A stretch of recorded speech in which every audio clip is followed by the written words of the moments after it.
students. Today we are going to start life process class 10th NCERT biology का ये chapter है आपका life process. तो इसके बारे में हम लोग आज पढ़ने वाले हैं।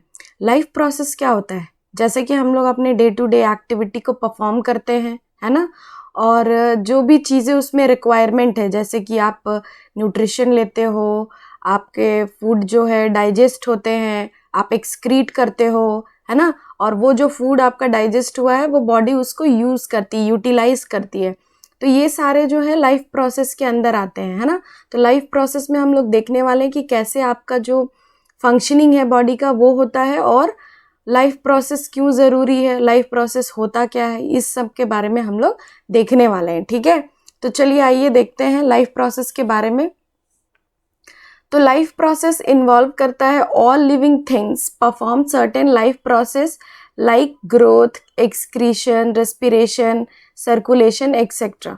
ठीक है, all the process like respiration, digestion, which together keeps the living organism alive and perform the job of body maintenance are called life process। तो यहाँ पे बहुत इंपॉर्टेंट सा एक यहाँ पे वर्ड आ रहा है मेंटेनेंस, है ना। तो मेंटेनेंस का क्या मतलब होता है? जैसे कि आप लोग एक कोई भी सामान लेते हो, जैसे आप कार, बाइक, स्कूटी, कोई भी एक एग्जांपल ले सकते हो। तो आप जब कुछ भी चीज़ खरीदते हो तो उसका क्या कराना पड़ता है आपको? डे टू डे वो एक्टिविटी परफॉर्म करेगा कि आप उस पर ऑयल भरोगे, है ना, तेल डालोगे, तो वो क्या करेगा? अच्छे से रन करेगा। मान लीजिए कभी वो ख़राब हो गया, आप उसको रिपेयर कराओगे, है ना, कभी वो उसको सर्विसिंग की ज़रूरत है। तो इस तरह से क्या होता है कि जो हम लोगों ने चीज़ खरीदा है उसका हम लोग डे टू डे क्या करते हैं? मेंटेनेंस करते हैं। तो उसी तरह हमारा जो बॉडी है हमेशा एक्टिव रहता है, एक्टिविटी परफॉर्म करते रहता है ना, डे नाइट हर टाइम। तो इसीलिए हमारे बॉडी को भी मेंटेनेंस का ज़रूरत होगा। मेंटेनेंस का ज़रूरत बहुत ही ज़रूरी है। अगर मेंटेन नहीं किया जाएगा ठीक से तो हमें बहुत सारी प्रॉब्लम्स हो सकती हैं। ठीक है, तो यहाँ पे वही सेम चीज़ कर रहा है कि सारा जो प्रोसेस है, सारा, है ना, जो भी चीज़ें इन्वॉल्व है, देखो इसमें क्या क्या इन्वॉल्व है? Growth, digestion, respiration, circulation and excretion. ठीक है, तो ग्रोथ एंड डाइजेशन के लिए आपको न्यूट्रिशन लेना होगा, है ना। ये दोनों के लिए आपको क्या लेना होगा? न्यूट्रिशन, कि आपका बॉडी जो है उसको प्रॉपर अमाउंट में न्यूट्रिशन मिले, है ना, और आपका बॉडी अच्छे तरीके से ग्रो कर पाए। और उसके बाद क्या होगा? जब आप फूड इनटेक करते हो तो वो डाइजेस्ट होता है ना। तो ये आपके न्यूट्रिशन में आएगा। तो न्यूट्रिशन क्या है? पहला आपका टॉपिक है, बुक में देखिएगा, न्यूट्रिशन। तो what is nutrition? The whole process by which an organism obtain food. तो पूरा एक प्रोसेस है ये, है ना, पूरा एक प्रोसेस है जिसमें ऑर्गेनिज्म क्या करता है? फूड ऑब्टेन करता है। ठीक है, तो ये जो न्यूट्रिशन है दो तरीके से हो सकते हैं। न्यूट्रिशन टू कैटेगराइज है इसका, देखिए, न्यूट्रिशन इन प्लांट्स, एक आपका प्लांट्स में और एक आपका एनिमल्स में। ठीक है, तो न्यूट्रिशन का डिवीजन क्या हो गया है कि एक आपका प्लांट में और दूसरा हम लोग देखेंगे एनिमल में। ठीक है, तो आपको ध्यान में रखना है कि प्लांट जो न्यूट्रिशन लेता है ना, तो कह रहा है कि प्लांट्स आर ऑटोट्रॉफर्स। तो ये क्या होंगे? ऑटोट्रॉफर्स होंगे। ऑटोट्रॉफर्स का क्या काम होता है कि ये अपना खाना खुद बनाते हैं। ठीक है, with the help of photosynthesis they make their own food with the help of photosynthesis. ये आपको याद रखना है। एनिमल्स क्या होते हैं? हेट्रोट्रॉफर्स होते हैं ये। तो हेट्रोट्रॉफर्स क्या होते हैं? डिपेंड होते हैं। किस पे डिपेंड होंगे? इन पे, ऑटोट्रॉफर्स पे डिपेंड रहेंगे। जो फूड ऑटोट्रॉफर्स जो होंगे वो बनाएगा, है ना, ऑटोट्रॉफिक न्यूट्रिशन से जो फूड बनेगा उस पे ये हेट्रोट्रॉफर्स क्या होंगे? डिपेंडेंट होंगे। ठीक है, तो ग्रीन प्लांट्स जो होते हैं वो आपका ऑटोट्रॉफिक न्यूट्रिशन में आ जाएगा, और जो एनिमल्स है ना, वो आपके हेट्रोट्रॉफिक न्यूट्रिशन में आ जाएंगे। ठीक है, तो यहाँ पे कह रहा है कि मोड्स ऑफ न्यूट्रिशन, तो there are two modes of nutrition. First is autotrophic and second is heterotrophic. Autotrophic में कह रहा है कि which in organism materials like CO2, water etcetera are utilized to prepare organic food by the process of photosynthesis. तो ये लोग organic matter का use करते हैं। जो प्लांट्स होते हैं ये ऑर्गेनिक मैटर का यूज करते हैं, जैसे कि CO2, organic matter CO2, sunlight लेंगे, है ना, और क्या ले सकते हैं हम, तो वाटर, मिनरल्स, ये सारे यूज करके ये लोग फोटोसिंथेसिस परफॉर्म करते हैं, ठीक है। तो इसका एग्जाम्पल है green plants. Next is heterotrophic, kinds of nutrition in which in organism do not process the ability to synthesise their own food, ठीक है। तो हेटेरोट्रॉफिक न्यूट्रिशन में क्या होता है कि ये सिंथेसाइज नहीं करते हैं। क्या नहीं सिंथेसाइज करते हैं, अपना फूड खुद से सिंथेसाइज नहीं करते हैं, ठीक है। ये ऑटोट्रॉफर जो फूड सिंथेसाइज करेंगे उस पर डिपेंडेंट रहेंगे और वो जो फूड उनको मिलेगा वहीं से वो लोग इनटेक करेंगे, ठीक है। तो autotrophs they can make their own food and heterotrophs depend, है ना, डिपेंड ऑन ऑटोट्रॉफर्स। ये आपको एक इंपॉर्टेंट टर्म याद रखना है, ठीक है, ये बहुत इंपॉर्टेंट है कि आपको याद रखना है कि ऑटोट्रॉफर्स अपना खाना खुद बनाते हैं, green plants are the autotrophs and heterotrophs कौन होंगे, जो डिपेंडेंट रहेंगे अपने फूड के लिए, ठीक है। एब्जॉर्प्शन ऑफ न्यूट्रिशन में देखिए कि ऑटोट्रॉफर जो होते हैं उसमें क्या प्रोसेस होता है ना। ऑटोट्रॉफिक न्यूट्रिशन, ये आपका ऑटोट्रॉफिक न्यूट्रिशन में दिखा रहा है, the organism which carry output autotrophic nutrition are called autotrophs, ठीक है। तो इसमें ऑटोट्रॉफिक न्यूट्रिशन में क्या होगा, सबसे पहले जो ग्रीन प्लांट है ना, वो यूज करेंगे simple organic material like carbon dioxide, है ना, कार्बन डाइऑक्साइड चाहिए प्लस वाटर चाहिए, और क्या चाहिए, वाटर के साथ साथ चाहिए इनको, वाटर के साथ और भी जैसे मिनरल्स होते हैं वो भी इनको चाहिए, है ना, वाटर एंड मिनरल्स एक में आ जाएगा। उनके साथ उनको चाहिए एक्स्ट्रा, आप जो देखते हो सनलाइट है ना, सनलाइट होना चाहिए, इन the presence of sunlight and chlorophyll, ठीक है। तो सनलाइट और क्लोरोफिल के प्रेजेंस में आपको ये फोटोसिंथेसिस परफॉर्म करता है, ये जो ऑटोट्रॉफिक न्यूट्रिशन है, ठीक है। तो autotrophic nutrition is fulfilled by the process by which autotroph take carbon dioxide, है ना, ये कार्बन डाइऑक्साइड लेंगे H2N convert into carbohydrates in the process of chlorophyll, sorry in the presence of chlorophyll sunlight is called photosynthesis. तो ये एक process है, आपको याद रखना है। फोटोसिंथेसिस क्या है, एक प्रोसेस है जिसमें इन्वॉल्व होता है CO2, है ना, यहाँ पे लिखा हुआ है CO2, water, sunlight and chlorophyll के प्रेजेंस में ये फॉर्म करता है ग्लूकोज, ये ग्लूकोज है आपका, और ऑक्सीजन, है ना, ऑक्सीजन रिलीज होता है एंड वाटर, ठीक है, वाटर भी यहाँ पे फॉर्म हो रहा है। तो ये एक प्रोसेस है जिसमें क्या क्या इन्वॉल्व हो रहा है, कार्बन डाइऑक्साइड, वाटर, ठीक है, in the presence of sunlight and chlorophyll, ठीक है। तो क्लोरोफिल क्या होता है, तो पौधों में एक ग्रीन पिगमेंट प्रेजेंट होता है, उसे कहते हैं क्लोरोफिल। क्लोरोफिल का क्या काम है, क्लोरोफिल का काम क्या है, ये जो क्लोरोफिल है ये क्या करता है, पौधे को ग्रीन पिगमेंट प्रोवाइड करता है, ग्रीन पिगमेंट प्रोवाइड करता है। और दूसरा बात है इसका कि सन के लाइट को ट्रैप भी करता है, ठीक है, सन का जो लाइट है, सन का जो हीट है उसको ये ट्रैप करने का काम करता है, ठीक है। तो रॉ मटेरियल्स ऑफ फोटोसिंथेसिस, तो ये बहुत इंपॉर्टेंट आजकल जो देख रहे हैं आपके प्रीवियस ईयर क्वेश्चंस में भी होता है, आ रहा है कि ये पूछा जाता है हर बार कि what are the raw materials use for the photosynthesis. तो फोटोसिंथेसिस में कौन कौन सा रॉ मटेरियल नेसेसरी है, कौन कौन सा रॉ मटेरियल का जरूरत पड़ता है, ठीक है। तो पहला है फोटोसिंथेसिस के लिए सनलाइट चाहिए, क्लोरोफिल चाहिए, CO2 चाहिए एंड लास्ट इज वाटर, ठीक है। तो 4 चीजें बहुत इंपॉर्टेंट है, सनलाइट चाहिए, है ना, सनलाइट चाहिए पहला पॉइंट, दूसरा आपको चाहिए CO2, थर्ड इज क्लोरोफिल, ठीक है, fourth is water, water and minerals में साथ में आ जाएगा तो वाटर आप बोल सकते हो। तो ये रॉ मटेरियल्स प्लांट्स को नेसेसरी होता है तब जाकर ये फोटोसिंथेसिस परफॉर्म करता है ना। तो सनलाइट आपको कहाँ से मिल जाएगा, एनवायरनमेंट से मिल जाएगा, सनलाइट, इतना बड़ा सन है हम लोग के पास, है ना, तो सन हम लोगों को सनलाइट प्रोवाइड करेगा। क्लोरोफिल, क्लोरोफिल क्या होगा, सनलाइट एब्जॉर्ब्ड बाय क्लोरोफिल, ठीक है। तो सनलाइट जो होता है क्लोरोफिल एब्जॉर्ब करता है, और क्लोरोफिल कहाँ प्रेजेंट होते हैं, लीफ में, लीफ में प्रेजेंट होते हैं क्लोरोफिल, लीफ होता है उसमें जो क्लोरोफिल है एक सैक लाइक स्ट्रक्चर होता है, उसके अंदर ऐसे इस तरह से क्लोरोफिल प्रेजेंट होते हैं, ठीक है। और ये सन के लाइट को ट्रैप करने का काम करते हैं, ठीक है। Next is water. Water dissolved mineral like nitrogen, phosphorus etc. take up by the roots, है ना। roots जो है इसको इनटेक करेंगे, अपने से टेक करेंगे roots जो है, और उसके बाद फिर ये जाइलम के थ्रू ऊपर वाटर का ट्रांसपोर्टेशन होता है, ठीक है। नेक्स्ट आपका कह रहा है कि हाँ ये हो गया आपका 4 चीजें बहुत इंपॉर्टेंट है आपके फोटोसिंथेसिस के लिए। कार्बन डाइऑक्साइड आपको एनवायरनमेंट से मिल जाएगा, है ना। एनवायरनमेंट में जो कार्बन डाइऑक्साइड है वो वहां से यूज कर लेगा।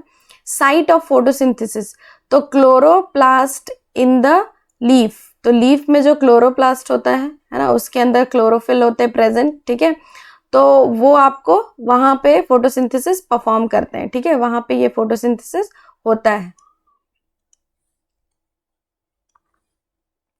Next is main event of photosynthesis, तो और भी क्या क्या इवेंट परफॉर्म होते हैं।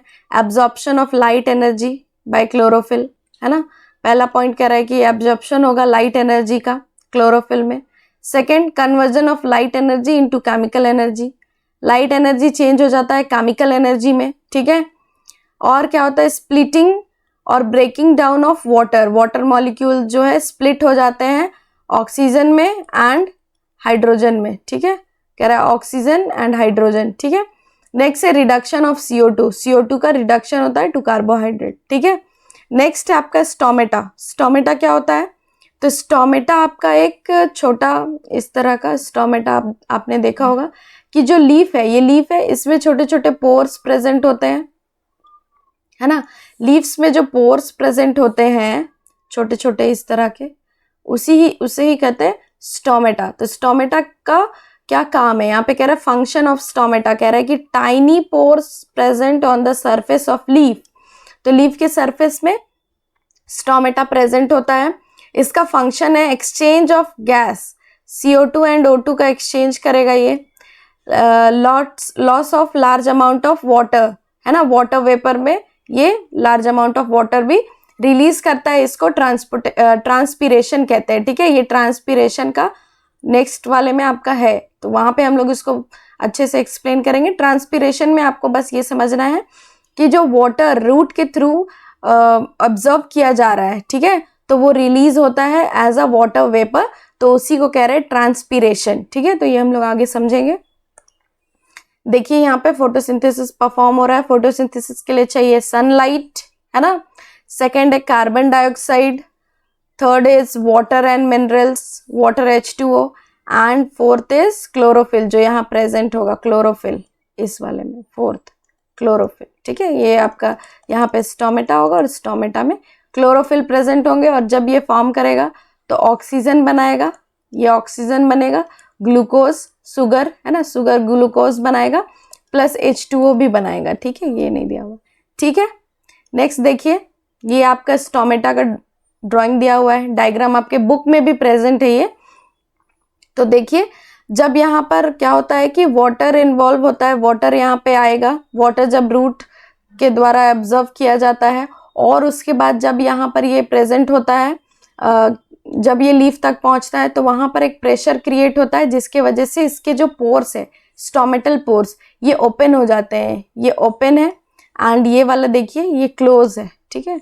तो क्या होता है कि ये through the process of diffusion होता है, आप लोगों को पता ही होगा कि वाटर का मॉलिक्यूल्स इसके अंदर आता है, जिसके वजह से ये प्रेशर में आने की वजह से इसका जो पोर्स है ये ओपन हो जाता है, और फिर जब इसमें से वाटर रिलीज हो जाता है तो ये फिर कैसा हो गया है, यहाँ पे इसका ये जो पोर है ये बंद हो गया है, ठीक है। तो यहाँ पे देखिए ये गार्ड सेल है, ये दोनों बीन लाइक आपको दिखाई दे रहा है स्ट्रक्चर, गार्ड सेल। तो गार्ड सेल का क्या काम होता है, to open and close the stomata, ठीक है। स्टोमेटा पोर जो है इसको ओपन करने का काम करेगा एंड क्लोज करने का काम करेगा, ठीक है। नेक्स्ट आपका दिख रहा है यहाँ पे ग्रीन ग्रीन पिगमेंट, है ना, दीज आर क्लोरोप्लास्ट, है ना, दीज आर क्लोरोप्लास्ट, ठीक है। एंड ये स्टोमेटल पोर्स है, ठीक है। तो ये आपके एग्जाम के पॉइंट ऑफ व्यू से इंपॉर्टेंट है, कभी कभी ये आपके एग्जाम में आता है कि आपको यहाँ पे नेमिंग करना पड़ेगा। जैसे यहाँ पे ये एरो दिया रहेगा और नंबर 1 लिखा रहेगा, आपको यहाँ पे लिखना पड़ेगा क्या, गार्ड सेल।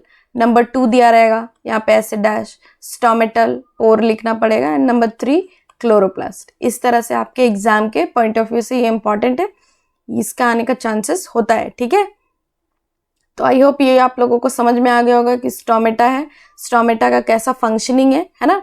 आपके बुक में ये भी दिया हुआ है कि ये क्या करता है, एक्स्ट्रा वाटर को बाहर निकालता है, एक्स्ट्रा जो वाटर मॉलिक्यूल्स है उसको बाहर निकालने का भी काम करता है, लॉस ऑफ वाटर ट्रांसपिरेशन। ठीक है, नेक्स्ट आपका और इसमें एक बात बताया गया है कि जैसे टेरेस्टेरियल प्लांट, जैसे कि डेजर्ट प्लांट जो होते हैं, डेजर्ट प्लांट है ना, डेजर्ट प्लांट जो होते हैं वो अपना जो गैसियस एक्सचेंज है वो ड्यूरिंग द नाइट करते हैं। जैसे कैक्टस हो गया, ये एक डेजर्ट प्लांट है, तो वो क्या करता है, अपना जो गैसियस एक्सचेंज है CO2 एंड कार्बन डाइऑक्साइड का, जो आपका ऑक्सीजन एंड कार्बन डाइऑक्साइड का जो भी लेन देन करना है, इनटेक करना है या फिर रिलीज करना है, ये वो रात के टाइम में करते हैं। क्योंकि वहाँ पे क्या होता है, कैक्टस जो है वहाँ पे हीट बहुत ज़्यादा पड़ता है during the day time, sunlight जो है बहुत ज़्यादा अमाउंट में पड़ता है, जिसके कारण यहाँ पे क्या होने का चांसेस होता है, उनका वाटर लॉस होने का ज़्यादा चांसेस होता है। क्योंकि हमने यहाँ पढ़ा कि स्टोमेटा के थ्रू क्या भी होता है, वाटर भी रिलीज होता है एज अ वेपर। तो जब वो लोग दोपहर के टाइम में अगर अपना स्टोमेटल पोर ओपन करके गैसेस एक्सचेंज करेंगे तो उनका वाटर बहुत ज़्यादा लॉस होने का चांसेस होता है। इसीलिए जो डेजर्ट प्लांट होते हैं वो रात के समय में अपना क्या करते हैं, गैसेस एक्सचेंज करते हैं, और एट द डे टाइम वो लोग क्या करते हैं, फोटोसिंथेसिस करते हैं। Photosynthesis during the morning time, और आप बोल सकते हो कि जब इन द प्रेजेंस ऑफ सनलाइट वो लोग फोटोसिंथेसिस परफॉर्म करते हैं ड्यूरिंग द डे टाइम। ठीक है, लेकिन नाइट में वो लोग एक्सचेंज ऑफ गैसेस कर लेते हैं। ठीक है, इससे उनका लॉस ऑफ वाटर जो है वो क्या हो जाता है, बच जाता है, लॉस ऑफ वाटर होने से बच जाता है। ठीक है, तो ये इंपॉर्टेंट है आपके लिए। ये देखिए, ये दिखाया यहाँ पे डायग्राम है ना। नेक्स्ट है हेटेरोट्रॉफिक न्यूट्रिशन। तो हेटेरोट्रॉफिक न्यूट्रिशन है ना, तो इसमें कह रहा है होलोजोइक, सैप्रोफाइटिक एंड पैरासाइटिक। ठीक है, तो होलोजोइक न्यूट्रिशन क्या होता है, जिसमें जो भी कोई एनिमल है, ऑर्गेनिज्म है, वो डिपेंड होते हैं किसमें, ऑटोट्रॉफर में। तो हेटेरोट्रॉफर के सारे जितने भी एनिमल्स हैं, ये आपका ऐसा है कि जो न्यूट्रिशन है divided into 2 part, autotrophic and heterotrophic. और हेटेरोट्रॉफिक फिर सब डिवाइड होता है, ठीक है, 3 पार्ट्स में सब डिवाइड होगा, 3 पार्ट में, होलोजोइक, सैप्रोफाइटिक एंड पैरासाइटिक। ठीक है, तो हेटेरोट्रॉफिक में आपका 3 डिवीजन दिखा रहा है यहाँ पे। होलोजोइक वो होंगे जो पूरी तरीके से डिपेंडेंट रहते हैं अदर एनिमल में, अदर ऑर्गेनिज्म में। ठीक है, जैसे कि इसमें एनिमल्स आएंगे, एनिमल्स है ना, ये क्या करते हैं, फूड इनटेक करते हैं और उसका डाइजेशन बॉडी के अंदर होता है। ठीक है, डाइजेशन कहाँ होगा, बॉडी के अंदर। कह रहा है कि animals take in solid food and broken down inside the body. ठीक है, broken down inside the body. ठीक है, तो ये बॉडी के अंदर इसका ब्रेक डाउन करते हैं। ठीक है, सैप्रोफाइटिक में क्या होता है कि ये डेड डीकेज से अपना फूड इनटेक करते हैं। जैसे कि आप समझ सकते हो, एग्जांपल ले सकते हो मशरूम का, है ना, वो एक फंगई है। तो फंगई क्या करता है कि डेड डीके पार्टिकल्स को अपना फूड बनाता है और ग्रो करता है। ठीक है, ग्रो करेगा। आप देखते हो कि इसका लाइफ ड्यूरेशन बहुत ज्यादा नहीं होता है, 1-2 दिन का होता है ना। जैसे कि ब्रेड मोल्ड भी आपने देखा होगा, वो भी फंगई है। ठीक है, तो उसका ड्यूरेशन बहुत कम होता है। जब कोई चीज सड़ने लगता है, डीके होने लगता है, तो वो क्या करता है, उसको अपना फूड की तरह यूज करता है और ग्रो करता है। इसमें कोई ग्रीन पिगमेंट प्रेजेंट नहीं होता है, जिसके वजह से ये क्या नहीं कर पाता है, फोटोसिंथेसिस नहीं कर पाता है। ठीक है, लेकिन जो हम लोग नॉर्मल प्लांट्स देखते हैं वो फोटोसिंथेसिस परफॉर्म करते हैं और उनका लाइफ ड्यूरेशन काफी बड़ा होता है, काफी ज्यादा बड़ा, है ना, ज्यादा टाइम का होता है उनका लाइफ स्पैन। तो इनका लाइफ स्पैन कम होता है क्योंकि इनके पास जब तक न्यूट्रिशन प्रेजेंट रहेगा तब तक ये ग्रो करेंगे, और जब न्यूट्रिशन खत्म हो जाएगा तो फिर ये डेड हो जाएंगे। ठीक है, पैरासाइटिक में क्या होता है कि ये अपने होस्ट पे डिपेंडेंट रहता है। होस्ट मतलब कि एक जो प्लांट है या फिर कोई भी ऑर्गेनिज्म ये फूड बनाएगा और ये उससे इनटेक करेगा, ठीक है। ये कोई ऑर्गेनिज्म हुआ वो बनाएगा और दूसरा वाला उसको यूज करेगा। जैसे इसका एग्जांपल आप लोग ये भी ले सकते हैं, यहाँ पे दिया है कैस्काटा, है ना। ये प्लांट्स में इस तरह से कुछ लटके रहते हैं ऐसे, और वो क्या करते हैं, जो प्लांट्स न्यूट्रिशन बना रहा है अपने लिए वो उसी से लेते रहते हैं, इनटेक करते रहते हैं, ठीक है। तो कैस्काटा इसका एग्जाम्पल है, ठीक है। और भी एग्जाम्पल ले सकते हैं, जैसे कि एक जो काव होता है तो वो ग्रास कर रहा होता है और उसके पीठ पर देखते होंगे आप लोग कि एक छोटी सी बर्ड बैठी रहती है ना। तो उन दोनों में क्या चल रहा है, तो वो वहां पर बैठकर उसके जो छोटे छोटे कीड़े हैं, है ना, उसको वो खाती रहती है, ठीक है। देखा होगा आपने ये, ठीक है। ये एक बहुत ही कॉमन सा एग्जाम्पल है। आपने अपने आसपास कहीं पे काव या फिर गॉट कुछ भी देखा होगा तो वहां पे आपने देखा होगा। जनरली काव में ऐसा होता है या बफेलो इस तरह में। तो वो क्या करती है कि उनके जो ये भी एक पैरासाइटिक है, वो क्या करते रहते हैं, उनमें वो जो कीड़े होते हैं वो उनके खून को चूसते रहते हैं, तो वो क्या करती है, उसको खाती है ना। तो वो भी एक पैरासाइटिक का एग्जाम्पल है कि वो जो किसी एनिमल या फिर किसी ऑर्गेनिज्म के बॉडी के बाहर, है ना, या फिर बॉडी के अंदर, जैसे वॉर्म वगैरह होता है, टेप वॉर्म, है ना, और राउंड वॉर्म, इस तरह का जो, तो किसी के बॉडी के अंदर या फिर किसी के बॉडी के बाहर प्रेजेंट होता है। जैसे कैस्काटा प्लांट से बाहर अटैच रहता है और उसका न्यूट्रिशन लेते रहता है, उसी तरह कोई जो है अंदर रहेगा बॉडी के अंदर और वो जो न्यूट्रिशन प्रोवाइड कर रहा है उसको ये इनटेक करते रहेगा। तो यहाँ पे कह रहा है कि पैरासाइटिक लिव इनसाइड और आउटसाइड द ऑर्गेनिज्म, ठीक है।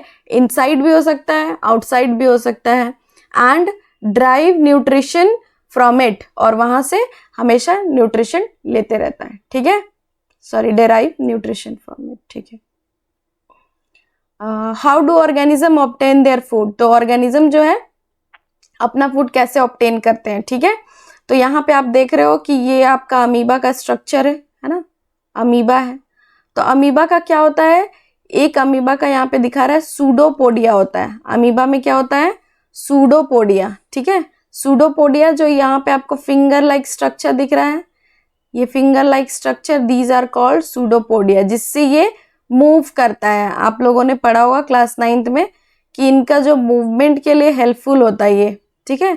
ये मूव कर पाते हैं एक जगह से दूसरी जगह because of the help of pseudopodia, ठीक है। और यहाँ पे कह रहा है कि नेक्स्ट आपका जब ये सूडोपोडिया फॉर्म करेगा उसके बाद क्या होता है, यहाँ से ये देख रहे हैं आप कि जो फूड पार्टिकल्स है उसको ये ऐसे करके पूरे तरीके से कवर कर लेगा सूडोपोडिया के थ्रू, और फिर उसको अपने अंदर एनगल्फ कर लेता है, ठीक है, अंदर ले लेता है। और फिर यहाँ पे इसके अंदर क्या होता है, फूड पार्टिकल डाइजेस्ट होते हैं। ये ऑर्गेनिज्म के अंदर हो रहा है, फूड पार्टिकल डाइजेस्ट हो रहे हैं और एक्स्ट्रा मटेरियल थ्रू ये डिफ्यूजन बाहर निकालेगा। प्रीवियस ईयर क्वेश्चन में ये भी क्वेश्चन आया था कि जो सिंगल सेल ऑर्गेनिज्म होते हैं वो अपना फूड कैसे एक्सक्रीट करते हैं, ठीक है, कैसे बॉडी से बाहर निकालते हैं।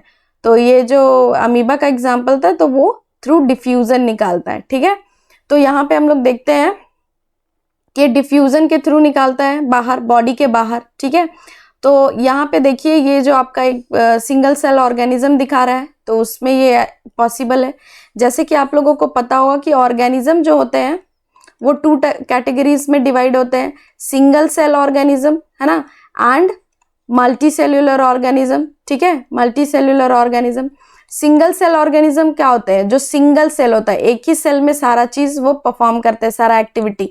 और मल्टी सेल्यूलर ऑर्गेनिज्म क्या होते हैं कि उनमें बहुत सारे सेल प्रेजेंट होते हैं, है ना, तो वो होते हैं मल्टी सेल्यूलर ऑर्गेनिज्म। जैसे कि आपका एग्जाम्पल होगा human beings and animals are the example of multi cellular organism, ठीक है।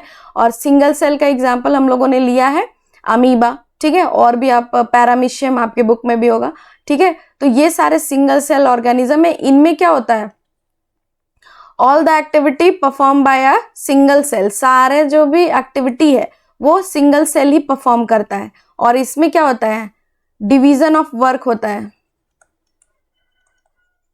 डिवीजन ऑफ वर्क, कि यहाँ पे बहुत सारे जो ऑर्गन्स प्रेजेंट होते हैं, है ना। तो मल्टी सेलुलर ऑर्गेनिज्म में बहुत सारे ऑर्गन होते हैं जो स्पेसिफिक वर्क को परफॉर्म करते हैं, ठीक है, ये आपने पढ़ा होगा। नेक्स्ट आगे देखते हैं।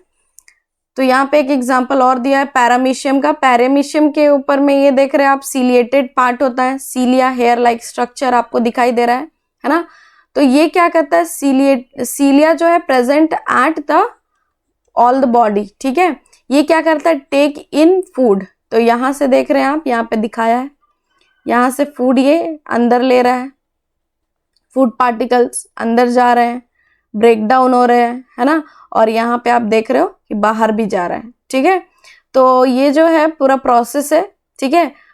डिफ्यूजन का प्रोसेस आप लोगों को पता ही होगा। डिफ्यूजन क्या होता है, डिफ्यूजन क्या होता है, तो डिफ्यूजन जो होता है कि जैसे कि किशमिश वगैरह होता है, तो रात में आपने भिगोने के लिए रखा और सुबह तक ये फूल जाता है ना। तो diffusion is a process of movement of water molecules या फिर मूवमेंट ऑफ एनी ऑक्सीजन या फिर कार्बन डाइऑक्साइड का मॉलिक्यूल्स क्या करता है, हायर कंसेंट्रेशन से लोअर की तरफ में जो मूवमेंट करता है, इसी को कहते हैं डिफ्यूजन, है ना, डिफ्यूजन। तो डिफ्यूजन जो है आपका कह रहा है कि एक जो आप जब वाटर का होता है, वाटर मॉलिक्यूल्स के लिए, तो उसको ऑस्मोसिस कहते हैं, है ना, ऑस्मोसिस होगा वो, है ना। तो ये क्या कह रहा है कि डिफ्यूजन में क्या होता है, हायर कंसेंट्रेशन से लोअर की तरफ मूव कर जाता है, जिसके वजह से आप जो रात में किशमिश रखते हो वो सुबह तक क्या हो जाती है, बड़े बिग बिग एकदम फूल जाती है। तो वही आपका डिफ्यूजन, ठीक है। नेक्स्ट आगे देखते हैं। होलोजोइक न्यूट्रिशन में कह रहा है कि यहाँ पे बहुत सारा प्रोसेस दिखा रहा है और कह रहा है कि न्यूट्रिशन इन ह्यूमन बींग्स। तो पहला टॉपिक है ये आपके इंपॉर्टेंट एग्जाम के पॉइंट ऑफ व्यू से कि ये आपका हमेशा आता है, न्यूट्रिशन इन ह्यूमन बींग्स, है ना। तो ह्यूमन बींग्स में न्यूट्रिशन कैसे होता है, तो सबसे पहले माउथ, पहला पॉइंट है कि माउथ, है ना। तो कह रहा है the human digestive system comprise of alimentary canal and associated with the digestive gland, ठीक है। तो सबसे पहला है माउथ, इनटेक करता है, intake of the whole food. Next is teeth, teeth का क्या काम होता है, टू चीव और ग्राइंड द फूड, है ना। सबसे पहले आप अपने खाने को अपने मुंह पे डालोगे, वहां पे क्या होगा कि आप उसको चीव करोगे, चबाओगे, है ना। और नेक्स्ट क्या होगा, थर्ड इज टंग, टंग क्या करेगा, उसको रोलिंग करेगा, फूड को रोल करने का काम करता है। Testing of the food and swallow करने में हेल्प करता है, plus pulling down the food, है ना। पुलिंग डाउन मतलब आपके एसोफेगस की तरफ वो क्या करता है, उसको अंदर डालने की कोशिश करता है, ठीक है। Next fourth is salivary gland. तो हमारा जो माउथ होता है उसमें सलाइवरी ग्लैंड प्रेजेंट होता है, वो सिक्रीट करता है सलाइवा प्लस म्यूकस, ठीक है। सलाइवा एंड म्यूकस ये प्रोवाइड करता है, जिसके वजह से क्या होता है कि ये स्टार्च को, जो भी फूड हम लोगों ने इंटेक किया है और जब उसको हम लोग चीव कर रहे हैं, ग्राइंड कर रहे हैं, है ना, तो वो क्या करता है, स्टार्च को चेंज कर देता है। सलाइवरी अमाइलेसिस जो है सलाइवा चेंज इनटू शुगर। तो जो भी फूड हम लोगों ने इंटेक किया है उसको वो जो आपका सलाइवरी ग्लैंड है वहां पे आपका प्रेजेंट होता है सलाइवरी अमाइलेसिस, तो वो सलाइवा उसको चेंज कर देता है, कन्वर्ट कर देता है इनटू शुगर में, ठीक है। Next is oesophagus. अब आपका फूड जो है एसोफेगस में चला जाएगा। Taking food from mouth to stomach, इसका क्या काम है कि आपके फूड को माउथ से स्टमक तक ले जाने का काम है एसोफेगस का, ठीक है। ये इसमें एक मूवमेंट होता है, बहुत इंपॉर्टेंट बात है ये कि इसमें एक मूवमेंट होता है, ठीक है। इसका मूवमेंट इंपॉर्टेंट है, जिसको पेरिस्टालिसिस मूवमेंट कहते हैं। इसमें एक इस तरह का मूवमेंट होते रहता है, ठीक है, जिसमें क्या होता है कि एक बार वो कॉन्ट्रैक्ट होता है, एक बार रिलैक्स करता है, कॉन्ट्रैक्ट रिलैक्सेशन। तो इस तरह से मूवमेंट करते करते आपका फूड जो है नीचे की तरफ स्टमक तक पहुंच जाता है, ठीक है। नेक्स्ट कह रहा है कि स्टमक में आ गया आपका फूड, अब है ना, स्टमक तक पहुंच गया। गैस्ट्रिक ग्लैंड, तो स्टमक में 3 गैसेस जो है यहाँ पे, सॉरी, स्टमक में जो है गैस्ट्रिक ग्लैंड प्रेजेंट होते हैं। कौन सा ग्लैंड है, गैस्ट्रिक ग्लैंड, ठीक है। तो स्टमक में गैस्ट्रिक ग्लैंड प्रेजेंट होगा और गैस्ट्रिक ग्लैंड क्या करता है, गैस्ट्रिक ग्लैंड जो है 3 जूस सिक्रीट करता है, ठीक है। स्टमक में गैस्ट्रिक ग्लैंड प्रेजेंट होगा। और गैस्ट्रिक ग्लैंड जो है 3 जूसेस सिक्रीट करेगा, ठीक है। स्टमक में गैस्ट्रिक ग्लैंड प्रेजेंट होता है जो 3 जूसेस सिक्रीट करता है, HCl, म्यूकस एंड पेप्सिन, ठीक है। तो ये HCl का क्या काम है, तो फूड को ये एसिडिक बनाएगा, फूड को ये एसिडिक बनाने का काम करता है, ठीक है। म्यूकस का क्या काम है, तो म्यूकस करता है प्रोटेक्ट करता है किसको, जो आपका HCl जब यहाँ पे स्टमक में रिलीज होगा तो आपका जो स्टमक है उसके जो इनर लाइनिंग है, स्टमक का जो इनर लाइनिंग है उसको ये म्यूकस क्या करता है, प्रोटेक्ट करने का काम करता है, ठीक है। Protection of the inner lining of the stomach, ठीक है। पेप्सिन क्या करेगा, तो पेप्सिन जो है डाइजेस्ट करेगा प्रोटीन को, ठीक है, डाइजेस्ट द प्रोटीन, ठीक है। तो यहाँ पे देखिए ये आपका जो म्यूकस है, जैसे कि आप फॉर एग्जांपल ऐसे ले सकते हो, ये एक बॉटल है, अगर बॉटल में आप पानी डाल दोगे गर्म पानी तो वो क्या होता है, पूरे तरीके से डिस्ट्रॉय हो जाता है, ठीक है। तो वैसे ही अगर हमारा स्टमक में म्यूकस प्रेजेंट नहीं रहेगा, तो म्यूकस अगर प्रेजेंट नहीं होगा, म्यूकस अगर सिक्रीट नहीं होगा, तो HCl हमारे जो स्टमक का इनर वॉल है उसको क्या कर सकता है, डैमेज कर सकता है। इसीलिए म्यूकस जो है इसको प्रोटेक्ट करने का काम करता है, ठीक है। पेप्सिन जो है प्रोटीन को डाइजेस्ट करेगा, प्रोटीन को ब्रेक डाउन करता है, ठीक है। देखिए कह रहा है कि पेप्सिन जो है एंजाइम्स होते हैं इसमें, दैट क्या करता है, ये बैक्टीरिया को किल भी करता है, ठीक है।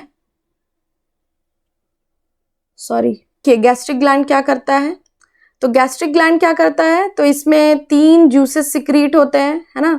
गैस्ट्रिक ग्लैंड क्या करता है, इसमें 3 जूस सिक्रीट करता है आपके स्टमक में, ठीक है। तो पेप्सिन का क्या काम होता है, ब्रेक डाउन द प्रोटीन, है ना, ब्रेक डाउन करता है किसको, प्रोटीन को, ठीक है। आपका जो HCl है, HCl क्या करता है, ये फूड को एसिडिक मीडियम में कन्वर्ट कर देता है, ठीक है। और म्यूकस क्या करता है, protect the inner lining of the stomach, stomach के इनर लाइनिंग को प्रोटेक्ट करता है, ठीक है। नेक्स्ट देखिए, इसके बाद फूड आपका स्मॉल इंटेस्टाइन में चला जाता है। फूड कहाँ चला जाता है, स्मॉल इंटेस्टाइन में चला जाएगा। स्मॉल इंटेस्टाइन में भी एक इंटेस्टाइनल एंजाइम प्रेजेंट होता है जो 3 जूसेस यहाँ पे भी उस तरह से सिक्रीट करते हैं, जिसमें क्या होता है कि जो आपका कार्बोहाइड्रेट है वो चेंज हो जाता है ग्लूकोज में, है ना। कार्बोहाइड्रेट किस में चेंज हो जाता है, ग्लूकोज में। फैट जो है आपका किस में चेंज हो जाता है, फैटी एसिड एंड ग्लिसरॉल में। और प्रोटीन जो है अमीनो एसिड में चेंज हो जाता है, ठीक है। नेक्स्ट कह रहा है कि आपका स्मॉल इंटेस्टाइन, तो स्मॉल इंटेस्टाइन में ये आपका स्मॉल इंटेस्टाइन है, सपोज दैट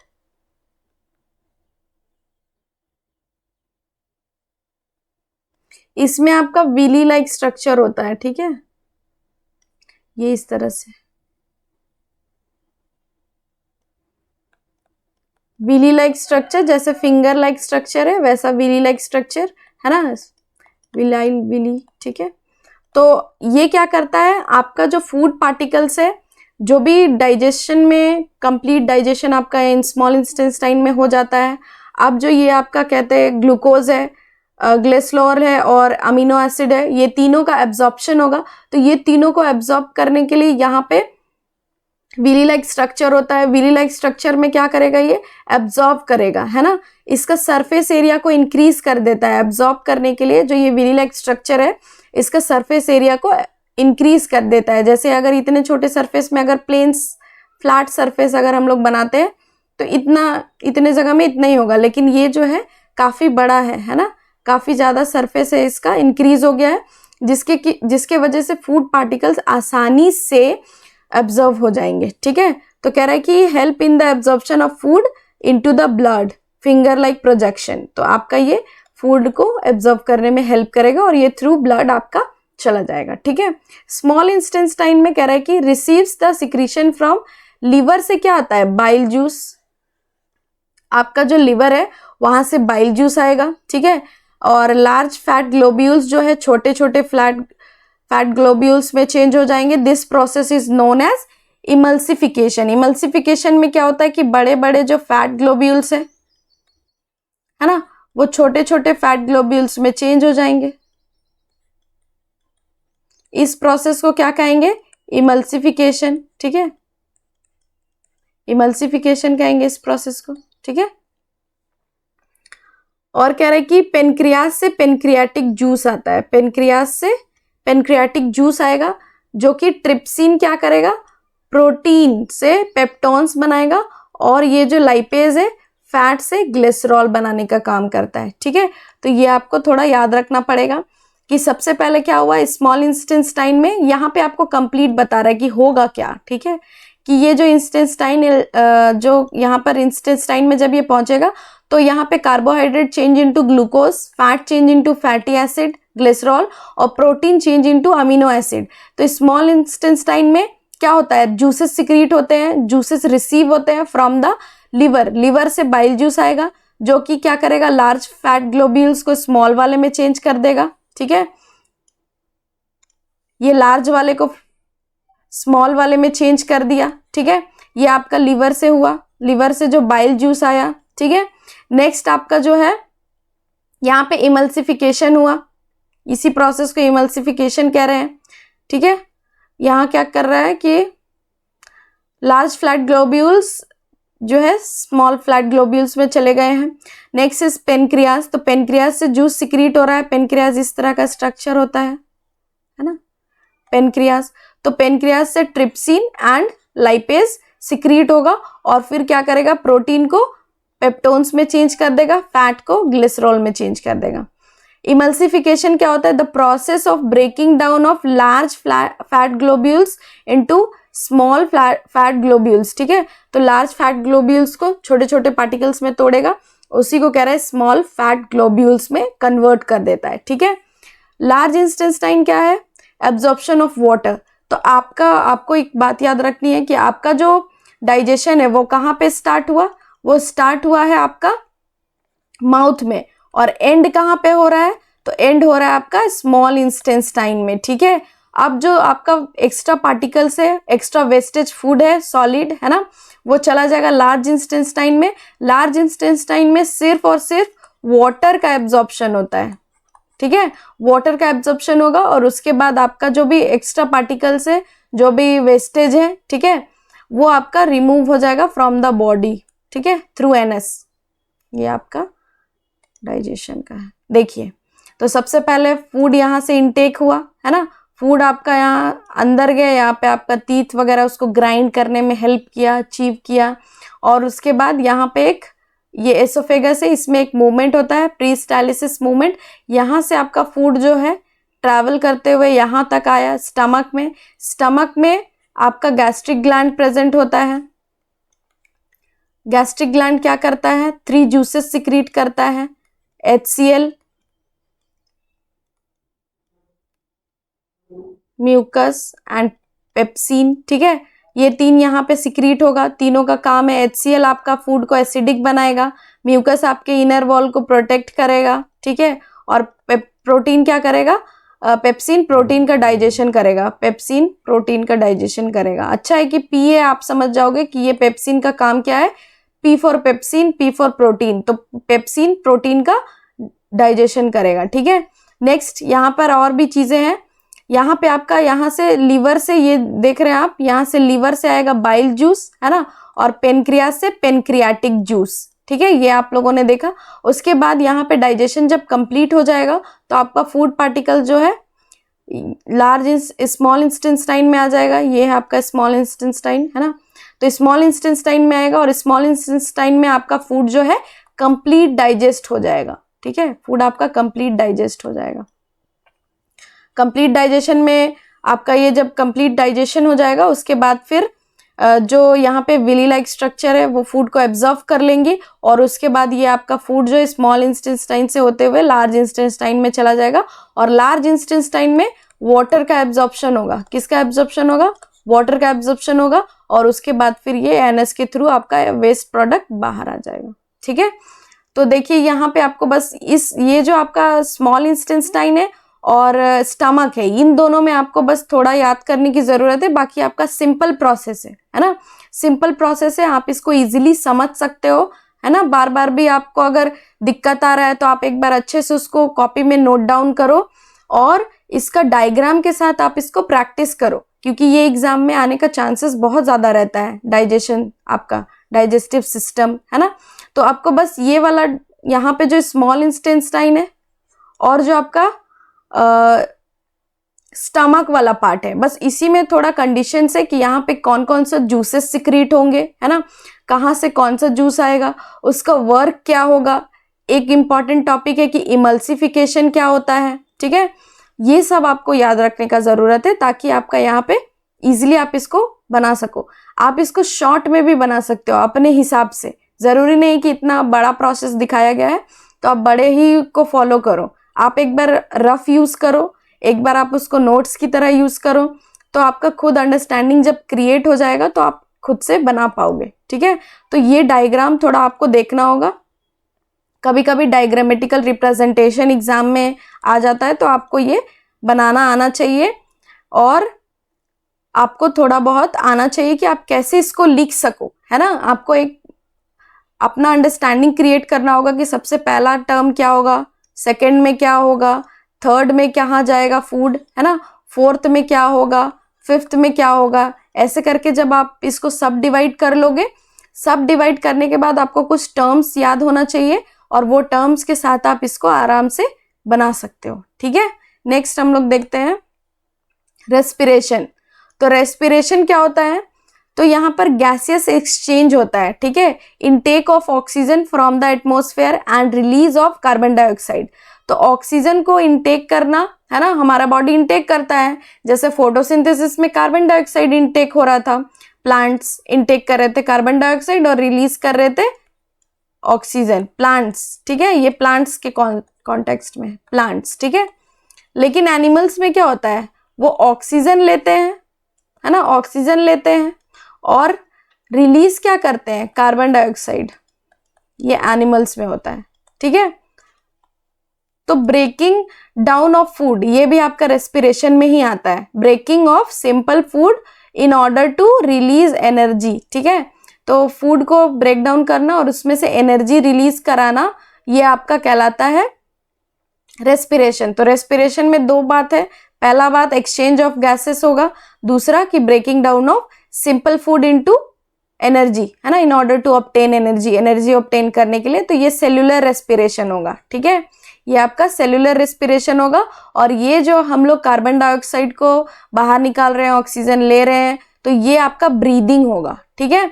तो हम लोग देखते हैं कि breaking down of glucose by various path, तो बहुत सारा पाथ है जिसके थ्रू हम लोग कार्बन डाइऑक्साइड को और बाहर निकाल सकते हैं, मतलब रिलीज करेंगे, जिसमें हम लोग का ये प्रोसेस इन्वॉल्व है ब्रेकिंग डाउन ऑफ ग्लूकोज। तो रेस्पिरेशन का पहला यहाँ हम लोग देखने वाले हैं कि कैसे हमारा जो बॉडी है वो फूड को ब्रेक डाउन करके उसमें से एनर्जी रिलीज करता है, ठीक है। तो देखिए हम लोग का जो कंपाउंड था वो बनकर क्या बना था, C6H12O6, ठीक है। ये ग्लूकोज है, ये हम लोगों ने फोटोसिंथेसिस वाले में भी देखा था। तो ग्लूकोज जब क्या करता है, साइटोप्लाज्म में एंटर करता है, ठीक है। जैसे ही ये ग्लूकोज है, ये आपका मान लीजिए कि हम लोग एक बना लेते हैं,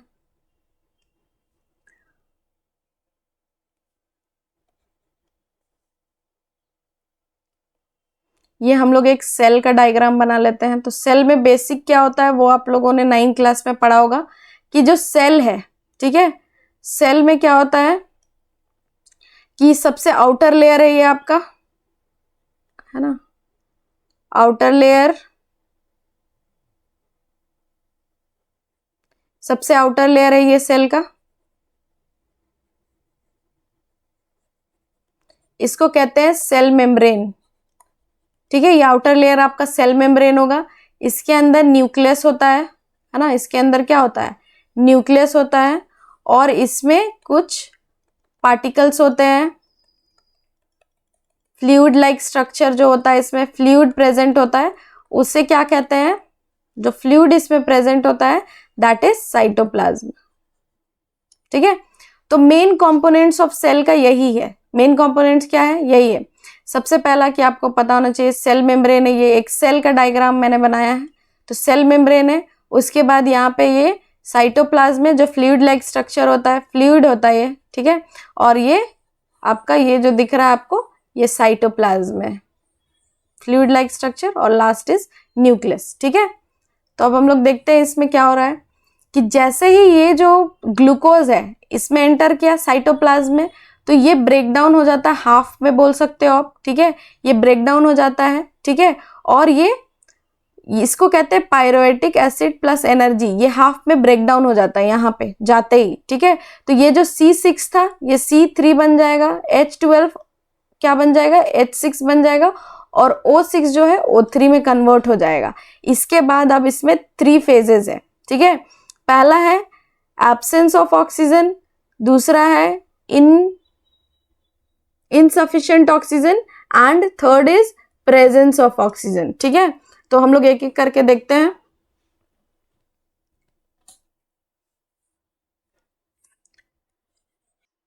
पहला हम लोग देखेंगे एब्सेंस ऑफ ऑक्सीजन। ठीक है, एब्सेंस ऑफ ऑक्सीजन, जब ऑक्सीजन नहीं होगा। ठीक है, तो इसमें क्या हो रहा है, इथेनॉल बन रहा है प्लस CO2 और एनर्जी रिलीज हो रहा है। ठीक है, ये प्रोसेस जो है फर्मेंटेशन का प्रोसेस है, जैसे कि फर्मेंटेशन किया जाता है ना। तो कह रहा है कि process of conversion of pyruvate acid into ethanol, CO2 and energy by east. तो ये जो है ईस्ट में परफॉर्म होता है, ये वाला जो आपका पहला है in the absence of oxygen.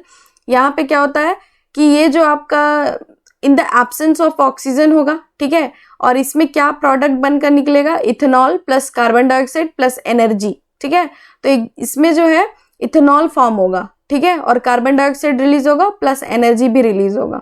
Second है आपका इनसफिशिएंट ऑक्सीजन। इनसफिशिएंट ऑक्सीजन में क्या होगा, लैक्टिक एसिड फॉर्म होगा प्लस एनर्जी। ठीक है, lactic acid plus energy plus CO2 भी होना चाहिए। ठीक है, तो इसमें क्या होगा कि accumulation of the lactic acid causes muscles fatigue, it occurs after rigorous exercise. तो आप बहुत टाइम तक एक्सरसाइज कर रहे हो। ठीक है, जैसे कि इसका एग्जांपल हम लोग देख सकते हैं ऐसे कि आप लोग के स्कूल में कभी ना कभी प्रोग्राम वगैरह होता होगा, है ना। तो आप लोगों को एक ही जगह बहुत टाइम तक बैठे रहना पड़ता है कि जब तक प्रोग्राम खत्म नहीं होगा आपको बैठे रहना है, और बैठने के बाद जब पूरा प्रोग्राम खत्म हो जाएगा तब फिर आपको जाना है। ठीक है, तो इसमें क्या होता है कि आपका जो मसल्स है वो एक जगह बैठे बैठे क्या करता है, बहुत टाइम लग जाता है उसको। तो क्या हो रहा है कि वहां पे आपका सफिशिएंट ऑक्सीजन नहीं पहुंच पा रहा है ना, अच्छे तरीके से, तो इनसफिशिएंट ऑक्सीजन हो जा रहा है।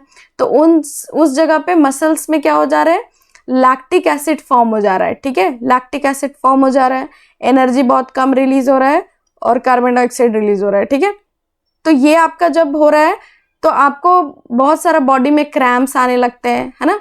तो इससे आपको दिक्कत भी होने लगती है। फिर थोड़ी देर के बाद आप जब इधर उधर चलते हो तो आपका बॉडी फिर से ठीक हो जाता है। तो यहाँ पर क्या हुआ था कि बहुत टाइम तक अगर एक्सरसाइज करते हैं उससे भी हमारे बॉडी में थोड़ा फटीग महसूस होने लगता है, थकावट होने लगता है, मतलब बॉडी में क्रैम्प्स वगैरह आने लगेंगे, जिसके वजह से आपका बॉडी ठीक से फंक्शनिंग नहीं करेगा, है ना। फिर थोड़े देर के बाद जब आप रिलैक्स मोड में चले जाओगे तो फिर से वो ठीक हो जाएगा। ठीक है, क्यों, क्योंकि यहाँ पे फिर से क्या होगा, प्रेजेंस ऑफ ऑक्सीजन होगा। जब हमारा बॉडी ठीक अच्छे तरीके से ऑक्सीजन इनटेक करेगा फिर रिलीज करेगा तो हमारा क्या होगा, इन द माइटोकॉन्ड्रिया। तो जैसे कि हम लोगों ने सेल बनाया था, तो सेल में क्या होता है, न्यूक्लियस एंड सेल मेम्ब्रेन, ये था आपका cell membrane, cytoplasm and nucleus. ठीक है, तो इसमें न्यूक्लियस के साथ और भी बहुत सारे ऑर्गेनल्स होते हैं, जैसे माइटोकॉन्ड्रिया, है ना। माइटोकॉन्ड्रिया हो गया आपका और भी गोल्जी ऑपरेटर हो जाएगा। ठीक है, ER हो सकता है ना। तो बहुत सारे यहाँ पे सेल ऑर्गेनल प्रेजेंट होते हैं। तो उसमें से जो माइटोकॉन्ड्रिया है, आपने पढ़ा होगा क्लास 9 में, mitochondria are the power house of the cell. ठीक है, तो माइटोकॉन्ड्रिया का क्या काम होता है कि वो एनर्जी को बनाने, मैन्युफैक्चरिंग, मतलब जो आपका एनर्जी को स्टोर करेगा, एनर्जी को फॉर्म करके उसको स्टोर करेगा एट द ATP के फॉर्म में। ठीक है, एड्रोनोसिन ट्राइफॉस्फेट के फॉर्म में ये क्या करता है, ATP को स्टोर करने का काम करता है। तो माइटोकॉन्ड्रिया में क्या होता है, carbon dioxide plus water plus energy, है ना, 38 एटीपी एनर्जी रिलीज होता है, ठीक है। नेक्स्ट है रेस्पिरेशन, एरोबिक एंड एनॉर्बिक, ठीक है। तो aerobic respiration in the presence of oxygen and anaerobic respiration absence of oxygen, oxygen के प्रेजेंस में, ऑक्सीजन के एब्सेंस में, ठीक है। Takes place in the presence of oxygen, तो ऑक्सीजन के प्रेजेंस में होगा। ऑकर इन माइटोकॉन्ड्रिया, अभी बताया मैंने कि माइटोकॉन्ड्रिया में होगा, ठीक है। एंड प्रोडक्ट जो है CO2 plus H2O and more amount of energy release, देखिए यहाँ पे सबसे ज्यादा अमाउंट में एनर्जी रिलीज होता है, ठीक है।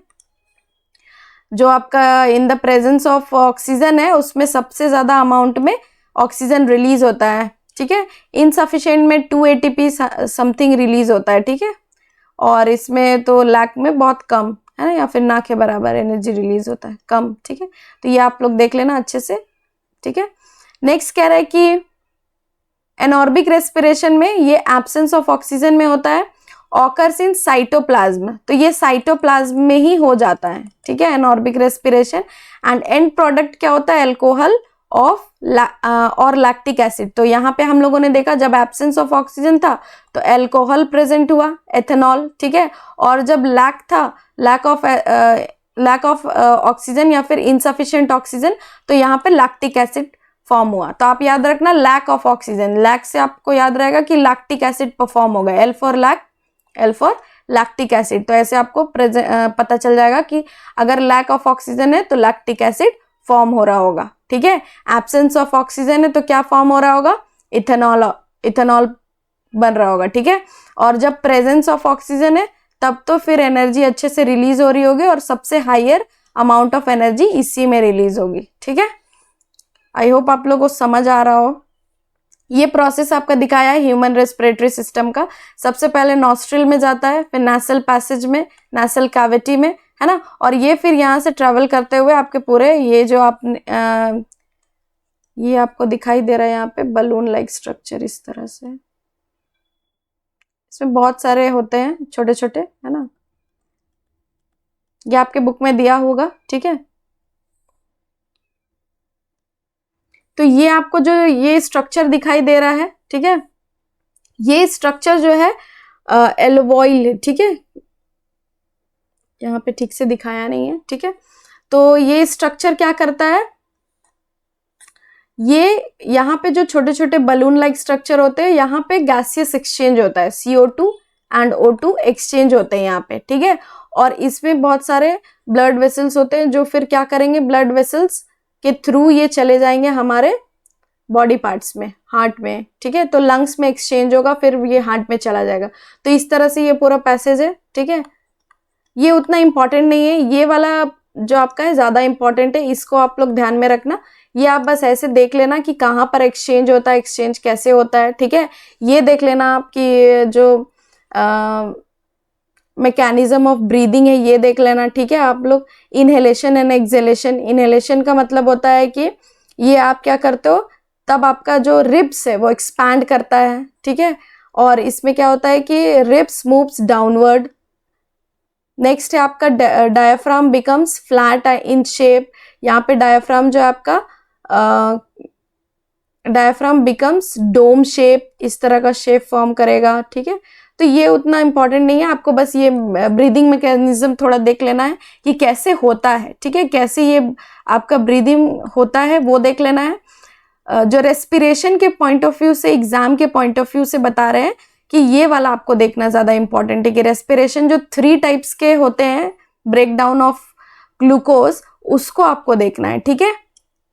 इसमें भी देखिए ये वाले डायग्राम में अच्छे से इसमें दिखाया गया है कि इसमें जो आपका यहाँ पे छोटे छोटे ब्रोंकाई है ना, ये आपका जो लंग्स है, तो लंग्स सब डिवाइड हो गया है ब्रोंकाई में, है ना, ऐसे करके बहुत सारे, आप ब्रांचेस भी बोल सकते हैं, बहुत सारे ब्रांचेस में डिवाइड हो गया है, ठीक है, ब्रोंकाई, ठीक है। और फिर उसके बाद वहां पे जो छोटे छोटे बलून लाइक स्ट्रक्चर होते हैं, वहीं पे गैसेस एक्सचेंज होता है ना, जिसको एल्वोली बोलते हैं, ठीक है। और यहाँ पर जब गैसेस एक्सचेंज होगा, फिर ये ब्लड वेसल के थ्रू हमारे हार्ट में चले जाएंगे और वहां से फिर ये आपका पूरे बॉडी पार्ट्स में चले जाएंगे, ठीक है।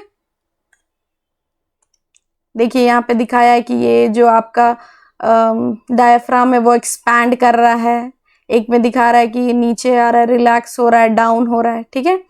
तो कह रहा है exchange of gases between the blood alveolus blood and tissues, ठीक है।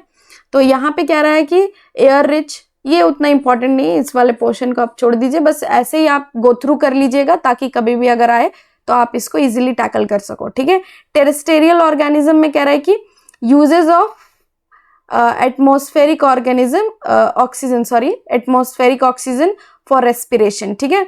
तो रेस्पिरेशन के लिए ये क्या करते हैं, एटमॉस्फेयर में जो प्रेजेंट ऑक्सीजन है उसको लेते हैं। एक्वेटिक ऑर्गेनिज्म क्या करता है, एक्वेटिक जो डिजॉल्व वाटर है, ठीक है, डिजॉल्व ऑक्सीजन इन वाटर, उसको ये यूज करता है।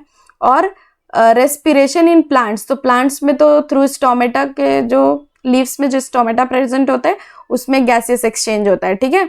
तो एग्जाम में एक क्वेश्चन आता है इस वाले से, एग्जाम के पॉइंट ऑफ व्यू से बता रहे हैं कि इसमें एक क्वेश्चन आता है, ठीक है, कि जो एक्वेटिक ऑर्गेनिज्म होते हैं उनमें रेस्पिरेशन हायर होता है, ठीक है। एक्वेटिक जो ऑर्गेनिज्म होंगे, एक्वेटिक ऑर्गेनिज्म, उनमें रेस्पिरेशन जो है हायर होता है as compare to terrestrial organism, इनमें लो होता है। ऐसा क्यों होता है, मतलब इनके कंपैरिजन से इनमें कम होता है। जैसे आप लोग फिश वगैरह देखते होगे तो फिश एकदम फास्ट ब्रीथ करती है ना, तो ऐसा क्यों होता है, बिकॉज उनको डिजॉल्व वाटर यूज करना पड़ता है। डिजॉल्व वाटर में जो ऑक्सीजन प्रेजेंट है ना, तो ऑक्सीजन का मॉलिक्यूल बहुत कम होता है, इसीलिए उनको क्या करना पड़ता है, फास्ट ब्रीदिंग करना पड़ता है। और हम लोग एज अ टेरेस्टेरियल ऑर्गेनिज्म हम लोग क्या करते हैं, हम लोग आराम से एनवायरनमेंट में प्रेजेंट ऑक्सीजन को आराम से इनटेक करते हैं और कार्बन डाइऑक्साइड को रिलीज करते हैं।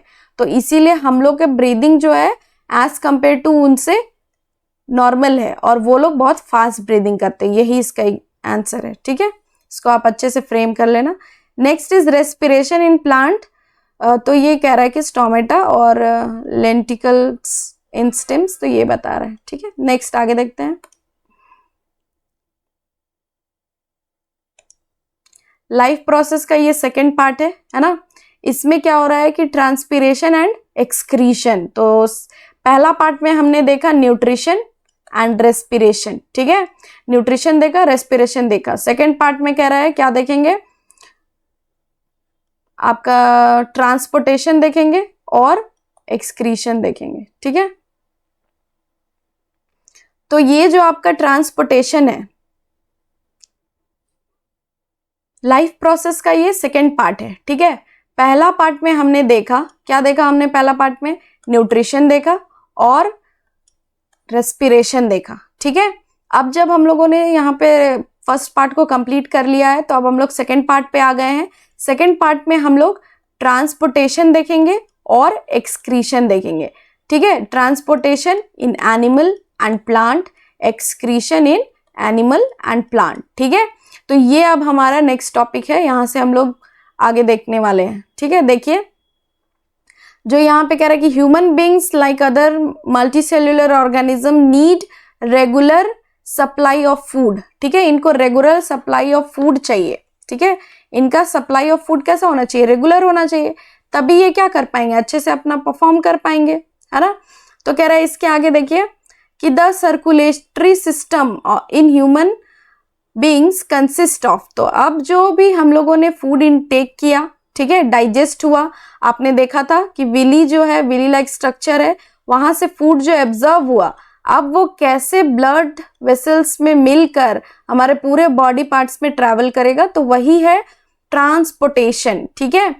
The circulatory systems in human beings, तो कह रहा है कि सबसे पहले हार्ट होता है, ब्लड वेसल्स, है ना, एंड ब्लड एंड लिम्फ, ठीक है। तो हार्ट का क्या काम है, heart to pump the blood, है ना, पंपिंग करते रहता है, हमेशा ब्लड को पंप करते रहता है। ब्लड वेसल्स में दो है इसमें, एक है आर्टरीज एंड एक है वेन्स। तो आर्टरीज क्या करता है, ऑक्सीजनेटेड ब्लड को कैरी करता है, ठीक है, और वेन्स डीऑक्सीजनेटेड ब्लड, इसका मतलब है कि कार्बन डाइऑक्साइड वाले ब्लड को कैरी करता है, ठीक है। नेक्स्ट आपका यहाँ पे कह रहा है कि ब्लड एंड लिम्फ्स, तो ये क्या करता है, सर्कुलेटरी मीडियम है, मीडियम जिसके थ्रू यहाँ पे ये फ्लो करेंगे, मतलब जिसके थ्रू ये यहाँ से वहां ट्रैवल करेंगे, ट्रांसपोर्टेशन करेंगे। ठीक है, तो देखिए यहाँ पे स्ट्रक्चर भी दिया हुआ है कि कैसे हो रहा है। तो ये सर्कुलेटरी सिस्टम है ह्यूमन बींग्स का, तो इसमें हार्ट है। ठीक है, तो सबसे पहले क्या होता है कि वेना कावा, है ना, जैसे कि हम लोग एक नॉर्मल डायग्राम से समझने की कोशिश कर लेते हैं पहले। ये आपका लंग्स है, ये आपका हार्ट है, और ये आपके बॉडी पार्ट्स है ना। एक एग्जांपल ले लेते हैं जिससे आप लोग एक बेसिक अंडरस्टैंडिंग क्रिएट कर सकते हो। लंग्स है, ये हार्ट है, और ये बॉडी पार्ट्स है। ठीक है,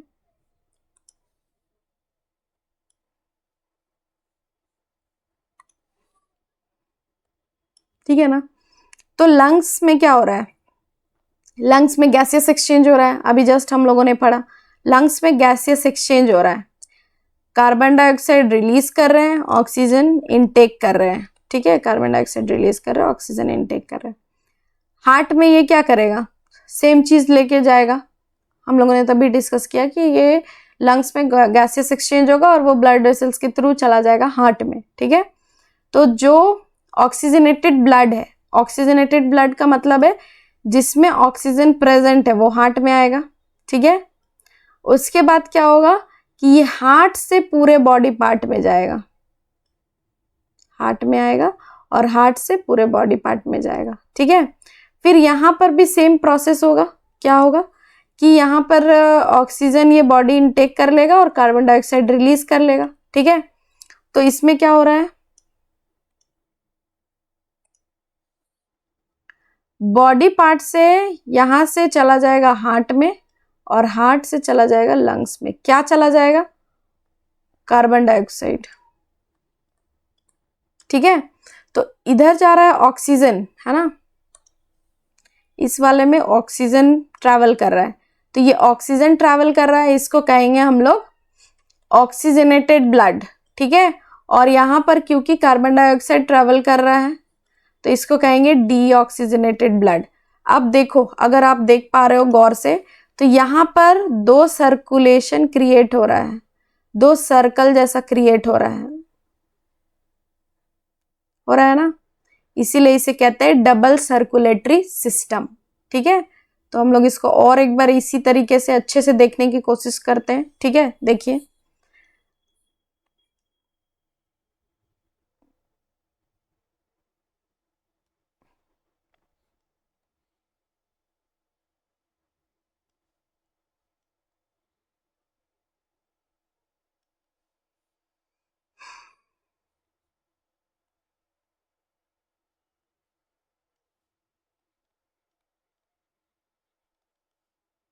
lungs, heart and body parts.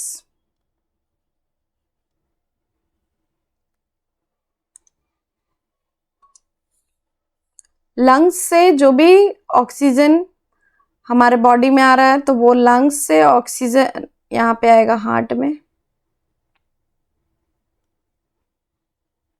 और फिर हार्ट से जाएगा पूरे बॉडी पार्ट्स में। ठीक है,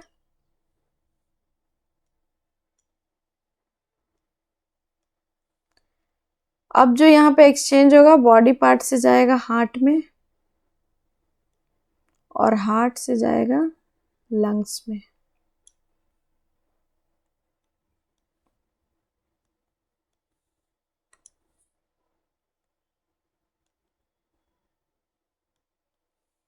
आप लोगों को ये पता ही होगा कि हार्ट में 4 चेम्बर होते हैं। ठीक है, हार्ट में कितने चेम्बर होते हैं, 4 चेम्बर। देखिए, right atrium, left atrium, right ventricle, left ventricle. ठीक है, तो देखिए हम लोगों ने अभी जो ड्राइंग बनाया है उस पर हम लोग बाद में आएंगे, पहले यहाँ पे देख लीजिए। देखिए हम लोग यहाँ पे पार्ट्स ऑफ हार्ट को देखते हैं। यहाँ पे सबसे पहले क्या है, राइट एट्रियम, लेफ्ट एट्रियम, है ना, right ventricle and left ventricle. ठीक है, तो इसमें हो क्या रहा है, तो जो ब्लड है उसका फ्लो होगा। ठीक है, तो ब्लड का फ्लो कैसे हो रहा है, तो सबसे पहले आप देख रहे हो कि यहाँ पे राइट एट्रियम है ना, तो राइट एट्रियम है ये। तो यहाँ पे जो हमारा बॉडी का ब्लड एक्सचेंज हुआ है, कार्बन डाइऑक्साइड वाला ब्लड जो है, ये हमारा आ रहा है यहाँ पे, कहाँ आ रहा है, राइट एट्रियम में आ रहा है, राइट एट्रियम में आ रहा है, और राइट एट्रियम से फिर ये राइट वेंट्रिकल में आ रहा है, राइट वेंट्रिकल में आ रहा है, ठीक है। फिर राइट वेंट्रिकल से होते हुए ये चला जा रहा है लंग्स में। कहाँ चला जा रहा है? लंग्स में, ठीक है। और लंग्स में फिर से क्या होगा? ऑक्सीजन बॉडी में आएगा और कार्बन डाइऑक्साइड बॉडी के बाहर चला जाएगा, ठीक है। नेक्स्ट इज कि आप देखो कि यहाँ पे से फ्रॉम राइट लंग्स, है ना, राइट लंग से बॉडी में हमारा ब्लड यहाँ पे आया और लेफ्ट एट्रियम में आने के बाद ये लेफ्ट वेंट्रिकल में गया और वेंट्रिकल से होते हुए पूरे बॉडी पार्ट्स में चला गया, ठीक है। ऐसा होते रहता है, ठीक है ना। तो यहाँ पर गैसियस एक्सचेंज हो रहा है, गैसियस एक्सचेंज हो रहा है, कार्बन डाइऑक्साइड बॉडी से बाहर जा रहा है और ऑक्सीजन बॉडी में आ रहा है, ठीक है। तो ये डायग्राम आप अपने बुक से देख लेना, हम लोग यहाँ पे इसको सिंपली समझने की कोशिश करते हैं, ठीक है। तो देखिए सबसे पहले क्या हुआ कि यहाँ से O2 वाला ब्लड जो है, ऑक्सीजनेटेड ब्लड, सबसे पहले कहाँ आया? सबसे पहले आपका आएगा यहाँ पे, देखिए ये वाले से आ रहा है यहाँ पे, इस वाले में, ठीक है। आपका ये क्या है? लेफ्ट एट्रियम है ना। तो यहाँ पे आएगा लेफ्ट एट्रियम में, फिर यहाँ से नीचे आएगा, है ना। यहाँ पे एक मोशन होते रहता है कॉन्ट्रैक्शन और रिलैक्सेशन का। जब अभी राइट एट्रियम में, लेफ्ट एट्रियम में आया है, तो लेफ्ट एट्रियम में जब यहाँ आया है तो ये अभी कॉन्ट्रैक्शन के फॉर्म में है, ठीक है, कॉन्ट्रैक्शन के फॉर्म में। जैसे ही ये लेफ्ट एट्रियम कॉन्ट्रैक्ट होगा तो राइट एट्रियम क्या होगा? रिलैक्स होगा। तो यहाँ से ब्लड यहाँ आ जाएगा, ठीक है, और फिर ये पूरे बॉडी पार्ट्स में चला जाएगा, पूरे बॉडी पार्ट्स में चला जाएगा, ठीक है। सिमिलरली जब ये पूरे बॉडी पार्ट्स में चला जाएगा, यहाँ पे क्या होगा कि ये जो ब्लड है यहाँ पे एक्सचेंज हुआ आपका कार्बन डाइऑक्साइड और ऑक्सीजन वाला। उसके बाद क्या हुआ कि यहाँ से जो CO2 वाला पार्ट है, डीऑक्सीजनेटेड ब्लड, ठीक है, डीऑक्सीजनेटेड बोल सकते हैं, कार्बन डाइऑक्साइड कैरी करता है ये। तो डीऑक्सीजनेटेड ब्लड कहाँ जा रहा है? तो आपके यहाँ पे राइट एट्रियम में आया, राइट एट्रियम से कॉन्ट्रैक्ट होकर रिलैक्स होकर यहाँ आया और यहाँ से फिर ये चला गया लंग्स में, ठीक है। तो ये आपका क्या हो रहा है? सर्कुलेशन ऑफ ब्लड हो रहा है, ठीक है। इसमें एक इंपॉर्टेंट बात आपको याद रखना है कि वेन्स हमेशा क्या करता है? डीऑक्सीजनेटेड ब्लड कैरी करता है। वेन्स हमेशा क्या करता है? डीऑक्सीजनेटेड ब्लड कैरी करता है, और जो आपका एट्रियम है ये हमेशा ऑक्सीजनेटेड ब्लड कैरी करता है, ठीक है। यहाँ पर वन एक्सेप्शन भी है। एक्सेप्शन में क्या है कि ये हमेशा क्या करता है? कलेक्ट करने का काम करता है। ये जो आपका वेन्स है कलेक्ट करता है, लेकिन यहाँ पे देख रहे हो आप लेके भी जाने का काम कर रहा है ना। यहाँ से तो ये लेकर जा रहा है, ठीक है, और ये आप यहाँ पे देख रहे हो कि जो लंग्स है यहाँ से ये लेकर आ रहा है यहाँ, ठीक है। तो यहाँ से ये कलेक्ट करके ला रहा है, कलेक्ट करके वापस लेकर आ रहा है, ठीक है। तो यहाँ पर क्या हो रहा है कि यहाँ पे एक एक्सेप्शन क्रिएट हो जा रहा है। इसमें हम लोग देख सकते हैं कि देखिए आर्टरीज क्या करता है और वेन्स क्या कर सकता है, तो उसको हम लोग वहां पे देख लेंगे। आप बस समझो यहाँ पे लेकर जा रहा है, ठीक है, और यहाँ पे देख रहे हैं कि यहाँ से पूरे बॉडी पार्ट्स में सर्कुलेट कर रहा है, और यहाँ पे जो दो स्ट्रक्चर फॉर्म हो रहा है सर्कुलेशन का, उसे ही कहते हैं डबल सर्कुलेटरी सिस्टम, ठीक है। तो ये वाला आप लोगों को इतना रफ डायग्राम में समझ में आ चुका होगा, है ना। आप कोशिश करना कि अगर आपको एग्जाम में डायग्राम ना बनाने आए हार्ट का, तो आप इसी तरह से एक बॉक्स के थ्रू भी एक्सप्लेन कर सकते हो, ठीक है। बॉक्स के थ्रू एक्सप्लेन करना आपको इजी होगा, टाइम सेविंग होगा, और ऐसा आप कर सकते हो, ठीक है, इसमें कोई प्रॉब्लम नहीं है। नेक्स्ट हम लोग यहाँ पे देखते हैं इसका फंक्शंस क्या है, क्या क्या इसमें इंपॉर्टेंस है, देखते हैं। तो ब्लड कह रहा है कि आप फ्लूइड कनेक्टिव टिश्यू है, ब्लड क्या है? कनेक्टिव टिश्यू है ना। और कह रहा है कि सॉलिड कंपोनेंट्स है ब्लड कॉर्पुलेसिस, है ना। तो इसमें कह रहा है कि RBC है, WBC है एंड ब्लड प्लेटलेट्स है। तो इसका फंक्शन एग्जाम में लिखने भी आता है कि जो ब्लड प्लेटलेट्स है उसका क्या फंक्शनिंग होता है। तो हेल्प इन क्लॉटिंग, ठीक है। तो जैसे कि आपको कभी चोट लग जाता है, कहीं पे इंजरी हो जाता है, तो ये ब्लड का क्लॉटिंग करने का काम करता है, जिसके वजह से आपका ब्लड फ्लो रुक जाता है ना, कि बॉडी से बाहर ज्यादा ब्लड ना हो, बाहर आए, ठीक है, इसीलिए ये ब्लड क्लॉटिंग का काम करता है। RBC का क्या काम है? कैरी करता है कौन सा ब्लड? ऑक्सीजनेटेड ब्लड, है ना, एंड डीऑक्सीजनेटेड ब्लड दोनों कैरी करता है। इसमें HB प्रेजेंट होता है, हीमोग्लोबिन, जिसके वजह से इसका कलर कैसे दिखाई देता है?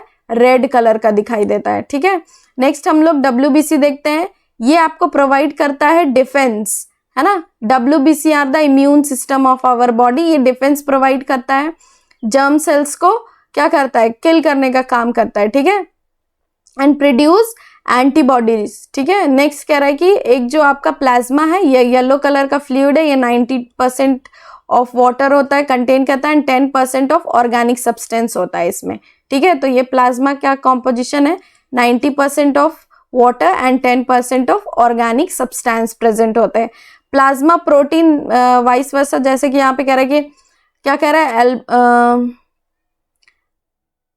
ये जो प्लाज्मा है ना, plasma protein albumin and globulin, ठीक है। तो globulin and inorganic minerals ions के ये इसमें इसके सब्सटेंस है, ये बता रहा है। नेक्स्ट है ब्लड वेसल्स जो है दो तरह के होते हैं, आर्टरीज एंड वेन्स, है ना। तो आर्टरीज क्या करता है, कैरी करता है ऑक्सीजनेटेड ब्लड को, है ना, ऑक्सीजनेटेड ब्लड को कैरी करता है, और वेन्स क्या करता है, डीऑक्सीजनेटेड ब्लड को कैरी करता है, ठीक है। ये हम लोगों ने इस वाले डायग्राम में देखा कि आर्टरीज जो है ये इधर से ऑक्सीजनेटेड ब्लड और डीऑक्सीजनेटेड ब्लड का देखा हम लोगों ने। ये रेड कलर का मैंने आर्टरीज दिखाया था, और ये ब्लू वाले वेन्स, है ना, ये देखिए यहाँ पे। तो ये हमेशा ऑक्सीजनेटेड ब्लड कैरी करेगा और वो डीऑक्सीजनेटेड ब्लड कैरी करेगा। ऑल्सो कॉल्स डिस्ट्रीब्यूटिव वेसल, यही मैं कह रही थी कि इनको जो है आर्टरीज को डिस्ट्रीब्यूटिव वेसल्स कहते हैं, ठीक है, एक्सेप्ट वो वाला, ठीक है। नेक्स्ट है आपका also called the collective vessels, इनको कलेक्टिव वेसल्स कहते हैं, ठीक है।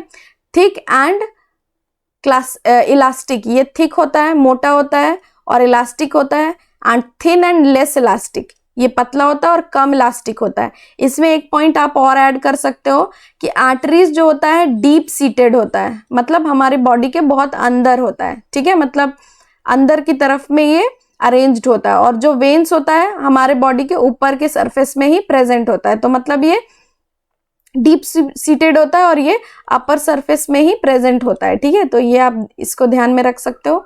नेक्स्ट है ट्रांसपोर्टेशन इन प्लांट। तो प्लांट में ट्रांसपोर्टेशन दो तरीके से होता है, through xylem and through phloem. Xylem, है ना, अगर आपको दिक्कत होता है जाइलम एंड फ्लोएम में कि कैसे अगर याद रखें, तो जाइलम को आप जल से कनेक्ट कर सकते हो, है ना, जा का साउंड आता है जाइलम, है ना। तो जाइलम से आप जल को कनेक्ट कर सकते हो। तो इससे क्या होगा कि आपको हमेशा याद रहेगा कि जाइलम जो है जल से कनेक्ट करके याद रखना है। और फ्लोएम को आप फूड से याद रख सकते हो, फूड, है ना, फूड, इसमें एफ का साउंड आ रहा है, ठीक है। तो फ्लोएम, फूड, ऐसे आप याद रख सकते हो कि ये फूड का ट्रांसपोर्टेशन करता है, ठीक है। Carry water and minerals from the root to other part of the plant. तो जाइलम का क्या फंक्शनिंग है कि ये कैरी करता है मिनरल्स को, वाटर, जो आपका वाटर एंड मिनरल्स है, रूट से other part of the plant तक लेकर जाएगा, लीफ तक, है ना। And no energy is used, इसमें एनर्जी यूज नहीं होता, और इसमें एनर्जी यूज होता है in the form of ATP. तो ये बहुत इंपॉर्टेंट है, इसको हम लोग आइए समझने की कोशिश करते हैं कि प्लांट्स में ट्रांसपोर्टेशन होता है, ठीक है, प्लांट्स में ट्रांसपोर्टेशन होता है।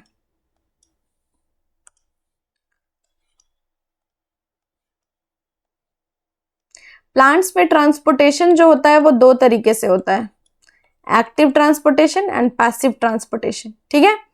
एक्टिव वाला में क्या होता है, no use of energy and active वाला में एनर्जी का यूज होता है, ठीक है।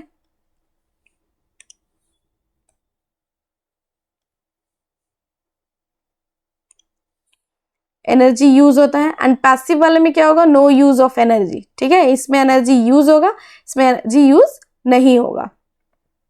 तो यहाँ पे जाइलम और फ्लोएम का डायग्राम दिया हुआ है, ठीक है। तो ये ऐसे अरेंज्ड होता है,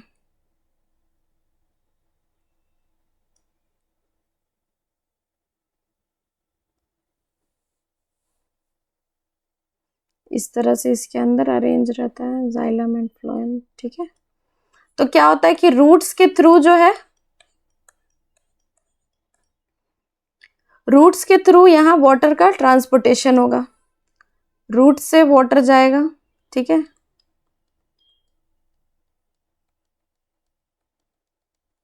तो इसमें क्या होता है कि रूट्स में दो चीजें प्रेजेंट है, वाटर, है ना, वाटर भी है और मिनरल्स भी है,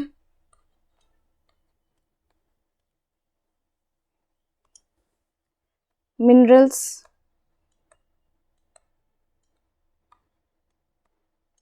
प्लांट्स क्या करते हैं कि अपना एनर्जी यूज करके एक्टिव ट्रांसपोर्टेशन करते हैं, एनर्जी यूज करके एक्टिव ट्रांसपोर्टेशन करते हैं और सारे मिनरल्स को एब्जॉर्व करने का काम करते हैं, मिनरल्स को एब्जॉर्व करते हैं। ठीक है, तो जैसे ही मिनरल्स एब्जॉर्व हो जाता है तो यहाँ पर कॉन्सेंट्रेशन ऑफ वाटर हाई हो जाता है, इंक्रीज कर जाता है ना।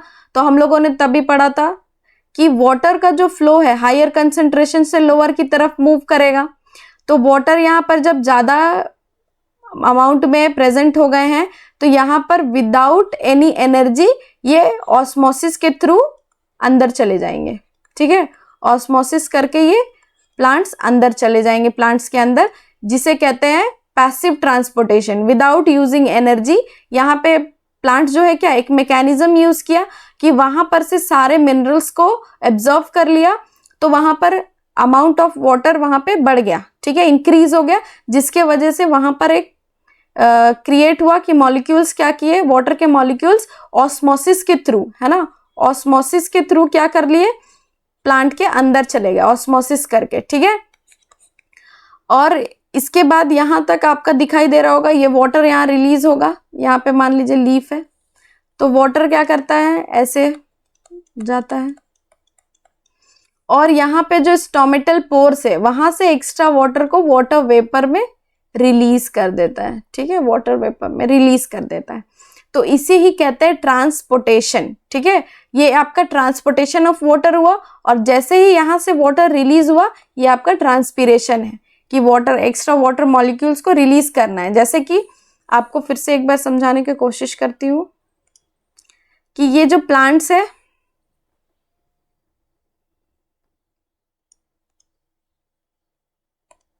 ये जो प्लांट है इनमें ऐसे जगह होता है खाली, है ना, तो ये क्या करते रहते हैं हमेशा, जैसे ये यहाँ चला गया, ये इसके आगे, तो ये हमेशा गैप को फिल करते रहता है।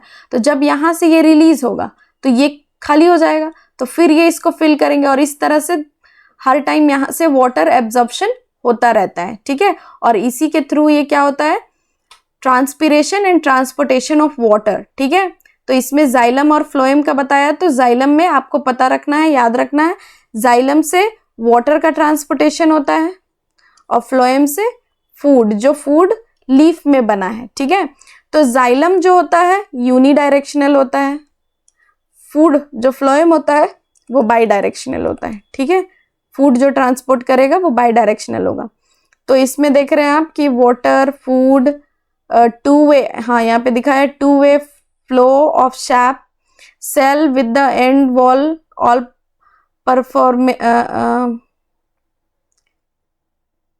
परफोरेशंस। ठीक है, perforations, thick cell wall made of cellulose, ये इंपॉर्टेंट है कि सेल्यूलोज का बना होता है। एग्जाम के पर्सपेक्टिव से इतना ही इंपॉर्टेंट नहीं है, बस आपको आपके जानकारी के लिए इंपॉर्टेंट है कि हाँ ये सेल्यूलोज का बना होता है। ठीक है, फिर कह रहा है ये minerals, water and one SAP है ये। ठीक है, एक तरफ फ्लो करेगा नीचे से ऊपर, देख रहे हो आप यहाँ पे बाई डायरेक्शनल दिखाया, ऊपर से नीचे दोनों की तरफ ये फ्लो करता है। ठीक है, ये थिक वॉल होते हैं मेड ऑफ लिग्नीन, ये लिग्नीन के बने होते हैं, ये सेल्यूलोज के बने होते हैं। तो ये तब इंपॉर्टेंट होगा जब आप इन दोनों के बीच में डिफरेंस लिखोगे कि what is the difference between xylem and phloem, तब आप ये लिख सकते हो कि ये लिग्नीन का बना होता है, जाइलम लिग्नीन से बना होता है, और फ्लोएम किससे बना होता है, सेल्यूलोज का बना होता है। ठीक है, next is cell having no and walls between them. ठीक है, तो इनमें एंड सेल एंड नहीं होता है और इनमें एंड होता है। ठीक है, बस ये सारा है। Transpirations of the process of loss of water vapour from aerial part of the plant. ठीक है, तो ट्रांसपीरेशन क्या होता है कि लॉस ऑफ वाटर, है ना, वाटर वेपर का लॉस होगा। Absorption and upward movement of water and minerals by carrying pull. ठीक है, नेक्स्ट है help in the temperature regulation, तो ये ट्रांसपीरेशन का यहाँ पे कुछ फंक्शंस दिया हुआ है कि हेल्प करता है आपका, है ना। नेक्स्ट आगे देख रहे हैं एक्सक्रीशन है, ये फंक्शन है, आप लिख सकते हो इसको फंक्शन। एक्सक्रीशन, एक्सक्रीशन क्या होता है कि जो हम लोगों ने आप फूड बनाया, इनटेक कर लिया, बॉडी ने उससे एनर्जी भी बना लिया, अब जो एक्स्ट्रा वेस्ट प्रोडक्ट बन रहा है उसी को कहते हैं एक्सक्रीशन, है ना, रिमूवल ऑफ द एक्स्ट्रा और the harmful substance from the body is known as excretion, ठीक है। तो द प्रोसेस यहाँ पे लिखा हुआ the process of removal of the harmful metabolic waste from the body. तो मेटाबॉलिक वेस्ट को बॉडी से बाहर निकालना ही क्या कहलाता है, एक्सक्रीशन कहलाता है, ठीक है। तो एक्सक्रीशन के लिए हम लोग को एक एक्सक्रीटरी सिस्टम का जरूरत होगा, है ना। तो आइए देखते हैं एक्सक्रीटरी सिस्टम में क्या हो रहा है। ये जो है हमारा एक्सक्रीटरी सिस्टम है ना। ये क्या है, the bean like kidney structure है, यहाँ पे बीन लाइक है ना, ये बीन जैसा स्ट्रक्चर है, ये किडनी है। इसके अंदर जो है आप देख पा रहे हो कि छोटा छोटा रेनल कॉर्टेक्स है, ठीक है, ये रेनल पिरामिड्स है, ठीक है। तो ये सारा जो है ये जो आपका नेफ्रॉन, इसके अंदर बहुत सारे नेफ्रॉन्स होते हैं, ये वाले है ना नेफ्रॉन्स। तो इसका मैकेनिज्म देखना है हम लोगों को कि ये जो किडनी होता है इसमें देख रहे हो आप दो स्ट्रक्चर दिखाई दे रहा है। एक जो ये आपका दिखाई दे रहा है वेन्स है, जो हमारे बॉडी में जो भी वेस्ट वाले मतलब हार्मफुल सब्सटेंस जो कैरी कर रहे हैं हमारे बॉडी के लिए, जो हार्मफुल हो सकते हैं, वो वाला ब्लड कैरी कर रहा है ये ब्लू वाले वेन्स। एंड ये जो है क्या हो रहा है, ये आपका जो यहाँ पे फिल्टर हो चुका है वो वाला ब्लड कैरी कर रहा है। तो जो हम लोग यहाँ पे पढ़ने वाले हैं, क्या पढ़ने वाले हैं, एक्सक्रीशन। तो एक्सक्रीशन में क्या होता है, हार्मफुल वेस्ट प्रोडक्ट को बॉडी से बाहर निकाला जाता है और जो भी इंपॉर्टेंट पार्टिकल्स है वो बॉडी में रखा जाता है, ठीक है। तो यहाँ पे हम लोग ब्लड का फिल्ट्रेशन देखेंगे, ठीक है, ब्लड का फिल्ट्रेशन देखेंगे। तो देखिए यहाँ पे ब्लड का फिल्ट्रेशन में क्या कह रहा है कि ये जो बीन लाइक स्ट्रक्चर किडनीज है उनके अंदर बहुत सारे मिलियंस ऑफ नेफ्रॉन्स प्रेजेंट होते हैं। नेफ्रॉन्स का स्ट्रक्चर आप देख सकते हैं, यहाँ पे ये आपका एक ट्यूब लाइक स्ट्रक्चर दिख रहा है, यहाँ से ये एंटर करेगा, है ना, एंटर करेगा। तो एंटर करेगा कहाँ पे एंटर करेगा, गॉलमेरुलस में यहाँ पे, और यहाँ से फिर ये आगे की तरफ फ्लो करेगा।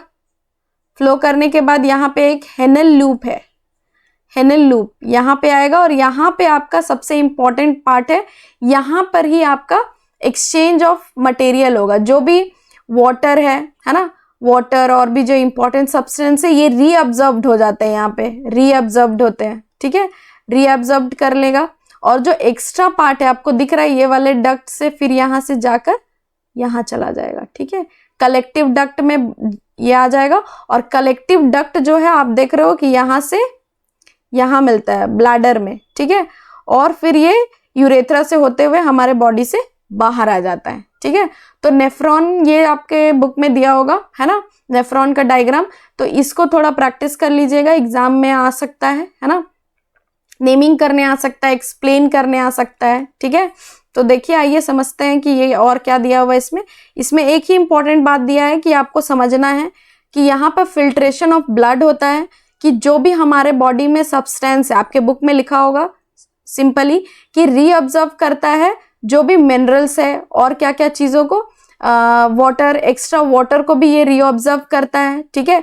तो मिनरल्स एंड वाटर को ये रीअब्जॉर्ब करता है, यहाँ पे आप देख सकते हो यहाँ पे, और उसके बाद फिर ये बॉडी में वापस चला जाएगा। जो आपका फ्रेश ब्लड है, ठीक है, फ्रेश ब्लड आपका बॉडी में वापस चला जाएगा। और जो आपका जो इसमें से यूरिन वगैरह निकला है, जो हार्मफुल सब्सटेंस है, नाइट्रोजनस वेस्ट जो निकला है, वो आपका डक्ट में, कलेक्टिव डक्ट में जमा हो जाएगा।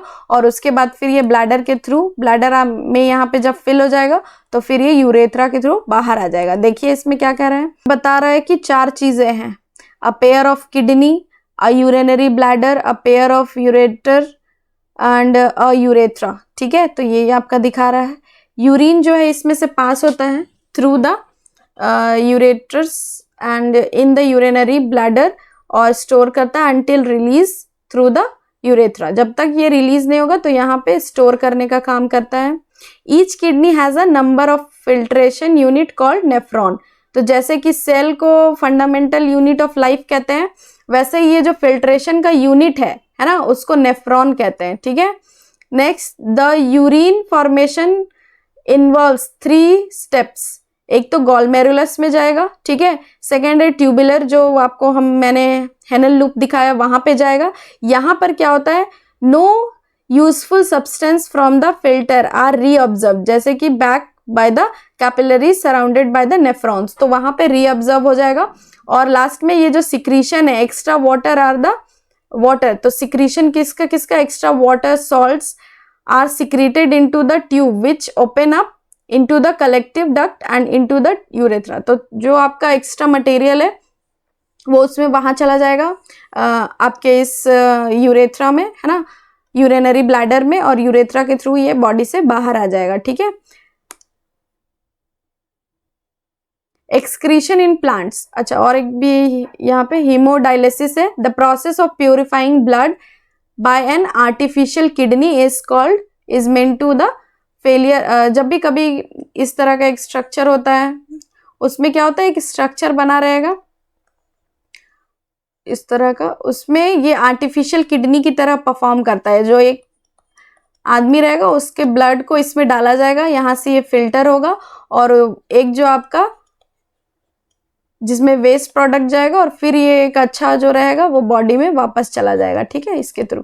तो ये आपका फिल्ट्रेशन ऑफ दिखा रहा है कि एक आर्टिफिशियल किडनी भी है जिसको हीमोडायलिसिस कहते हैं। हीमोडायलिसिस में क्या होता है कि एक आर्टिफिशियल किडनी का यूज किया जाता है। जब भी कभी इंसान का किडनी फेलियर हो जाए तो उसके लिए हीमोडायलिसिस का यूज करके भी हम लोग उनके लिए फिल्ट्रेशन का प्रोसेस कर सकते हैं। ठीक है। Last is excretion in plant. तो एक्सक्रीशन इन प्लांट में क्या कह रहा है, ऑक्सीजन जो है CO2 and H2O through stomata transpiration, other waste में be stored in the leaf. तो जैसे कि एक तो कार्बन डाइऑक्साइड ऑक्सीजन वाला प्रोसेस बता रहा है ये, है ना, थ्रू रेस्पिरेशन ये लोग वाटर ये सब लेते हैं, और जो भी एक्स्ट्रा है वो ट्रांसपिरेशन के थ्रू छोड़ देते हैं। ठीक है। और कह रहे हैं कि यहाँ पे नेक्स्ट कह रहे हैं कि अदर वेस्ट में be stored in leaves bark. तो आप देखते होंगे कि लीव्स में, बार्क्स में एक्स्ट्रा वेस्ट जो है ये स्टोर करके रखते हैं। Plants excrete waste into the soil, कभी कभी ये सॉइल में भी जो है अपना छोड़ देते हैं, एक्सक्रीट कर देते हैं। एंड गम रेजिन, आप देखे होंगे कि जब प्लांट एक ओल्ड हो जाता है उसमें से रेजिन टाइप का निकलने लगता है ना। रेजिन अलग अलग कलर के होते हैं ये रेजिन, और रेजिन चिपचिपा एक सब्सटेंस होता है। ठीक है। तो वो ये एक्सक्रीट करते हैं। ठीक है, सॉइल में एक्सक्रीट करते हैं। Some metabolic waste from the crystals of calcium oxalate in the leaves of the colocasia and stem of जामी कांड। तो ये आपका प्लांट का नाम बताए कि उनके उनके लीफ से निकलता है जो मेटाबॉलिक वेस्ट होता है। ठीक है। तो इनके प्रोसेस में जो भी वेस्ट प्रोड्यूस होता है तो उसको ये लोग, जैसे कि लीफ का गिरना है ना, लीफ का गिरना वो भी एक आपका क्या है, एक्सक्रीशन का पार्ट है। ठीक है। बार्क जो आप देखते होगे उसमें भी ये स्टोर करके रखते हैं वेस्ट प्रोडक्ट, उसका भी गिर जाना, हट जाना, सॉइल में कुछ प्रोड्यूस कर देते हैं, कुछ रेजिन में। तो 4 पॉइंट्स तो आपका ऐसे ही हो गया, तो आप उसको भी कर सकते हो। ठीक है। आई होप आप लोगों को ये चैप्टर समझ में आया होगा। मैंने कोशिश किया है इसे समझाने का। अगर आप लोगों को कोई भी प्रॉब्लम होगा तो आप मुझे कमेंट कर सकते हैं, मैं जरूर उसको कोशिश करूंगी कि आपके जो भी प्रॉब्लम्स है उसको सॉल्व कर सकूं। ठीक है। तो देखिए यहाँ पे कुछ क्वेश्चन बैंक दिया हुआ है, state the difference between autotrophic and heterotrophic, है ना। तो ये हमने डिस्कस कर लिया है। ऑटोट्रॉफिक क्या होता है कि वो लोग अपना खाना खुद बनाते हैं। हेटरोट्रॉफिक जो डिपेंडेंट रहते हैं, जैसे इसमें ग्रीन प्लांट, इसमें एनिमल्स। ठीक है। तो इस तरह से और भी बहुत सारे सवाल है, जैसे कि what happen in the plant xylem is removed, अगर जाइलम ही हटा दिया जाएगा तो क्या होगा, तो वाटर का ट्रांसपोर्टेशन नहीं हो पाएगा, है ना। What is the role in the saliva of in the digestion, तो डाइजेशन में सलाइवा क्या करता है, तो सलाइवा का बहुत इंपॉर्टेंट रोल है। सलाइवा जो है फूड को सॉफ्ट करने का काम करता है, जिसके थ्रू आपका जो फूड पार्टिकल्स है वो एसोफेगस से आसानी से नीचे जा सके। ठीक है। अगर वहां पे सलाइवा नहीं होगा तो वो फूड अच्छी तरीके से सॉफ्ट नहीं हो पाएगा। ठीक है। नेक्स्ट है name the tissues that transport water and minerals in plant, तो टिश्यूज का नाम बताना है जो ट्रांसपोर्ट करता है water and minerals, that is xylem. What is the role of acid in our stomach? Acid क्या करता है, फूड को एसिडिक मीडियम में प्रोवाइड करता है ताकि उस पर प्रोटीन अपना एक्शन कर सके। ठीक है। What is emulsification? Emulsification क्या होता है, breaking down of fat globules, large जो फैट ग्लोब्यूल्स होते हैं, बड़े बड़े फैट ग्लोब्यूल्स को स्मॉल स्मॉल पार्टिकल्स में डिवाइड करना is called emulsification. Name the organelles in which photosynthesis occur, तो ये हम लोगों ने किया था, है ना। क्लोरोफिल क्लोरोप्लास्ट में क्या होता है, ये आपका ऑर्गेनेल है जहां पर फोटोसिंथेसिस होता है। Name the large arteries in human body, तो ह्यूमन बॉडी में लार्ज आर्टरीज कौन सा है। डिफाइन द ट्रांसपिरेशन, ट्रांसपिरेशन को डिफाइन करिए। स्ट्रक्चर देखिए, मैंने बोला था कि इसका स्ट्रक्चर आता है and function of the kidney, तो स्ट्रक्चर बनाना पड़ेगा और उसका फंक्शन भी लिखना पड़ेगा। How is small intestine digest and observe the food, तो बताना है उसमें विली लाइक स्ट्रक्चर होता है, उसका पूरा मैकेनिज्म समझाना है। व्हाट आर स्टोमेटा, तो स्टोमेटा को भी ड्रॉ एंड लेबल करना है, ठीक है। आई होप आप लोगों को ये चैप्टर समझ में आया हो। कोई भी किसी भी तरह का प्रॉब्लम हो तो आप मुझे कमेंट के जरिए बता सकते हैं, मैं उसे सॉल्व करने की कोशिश करूंगी। Thank you.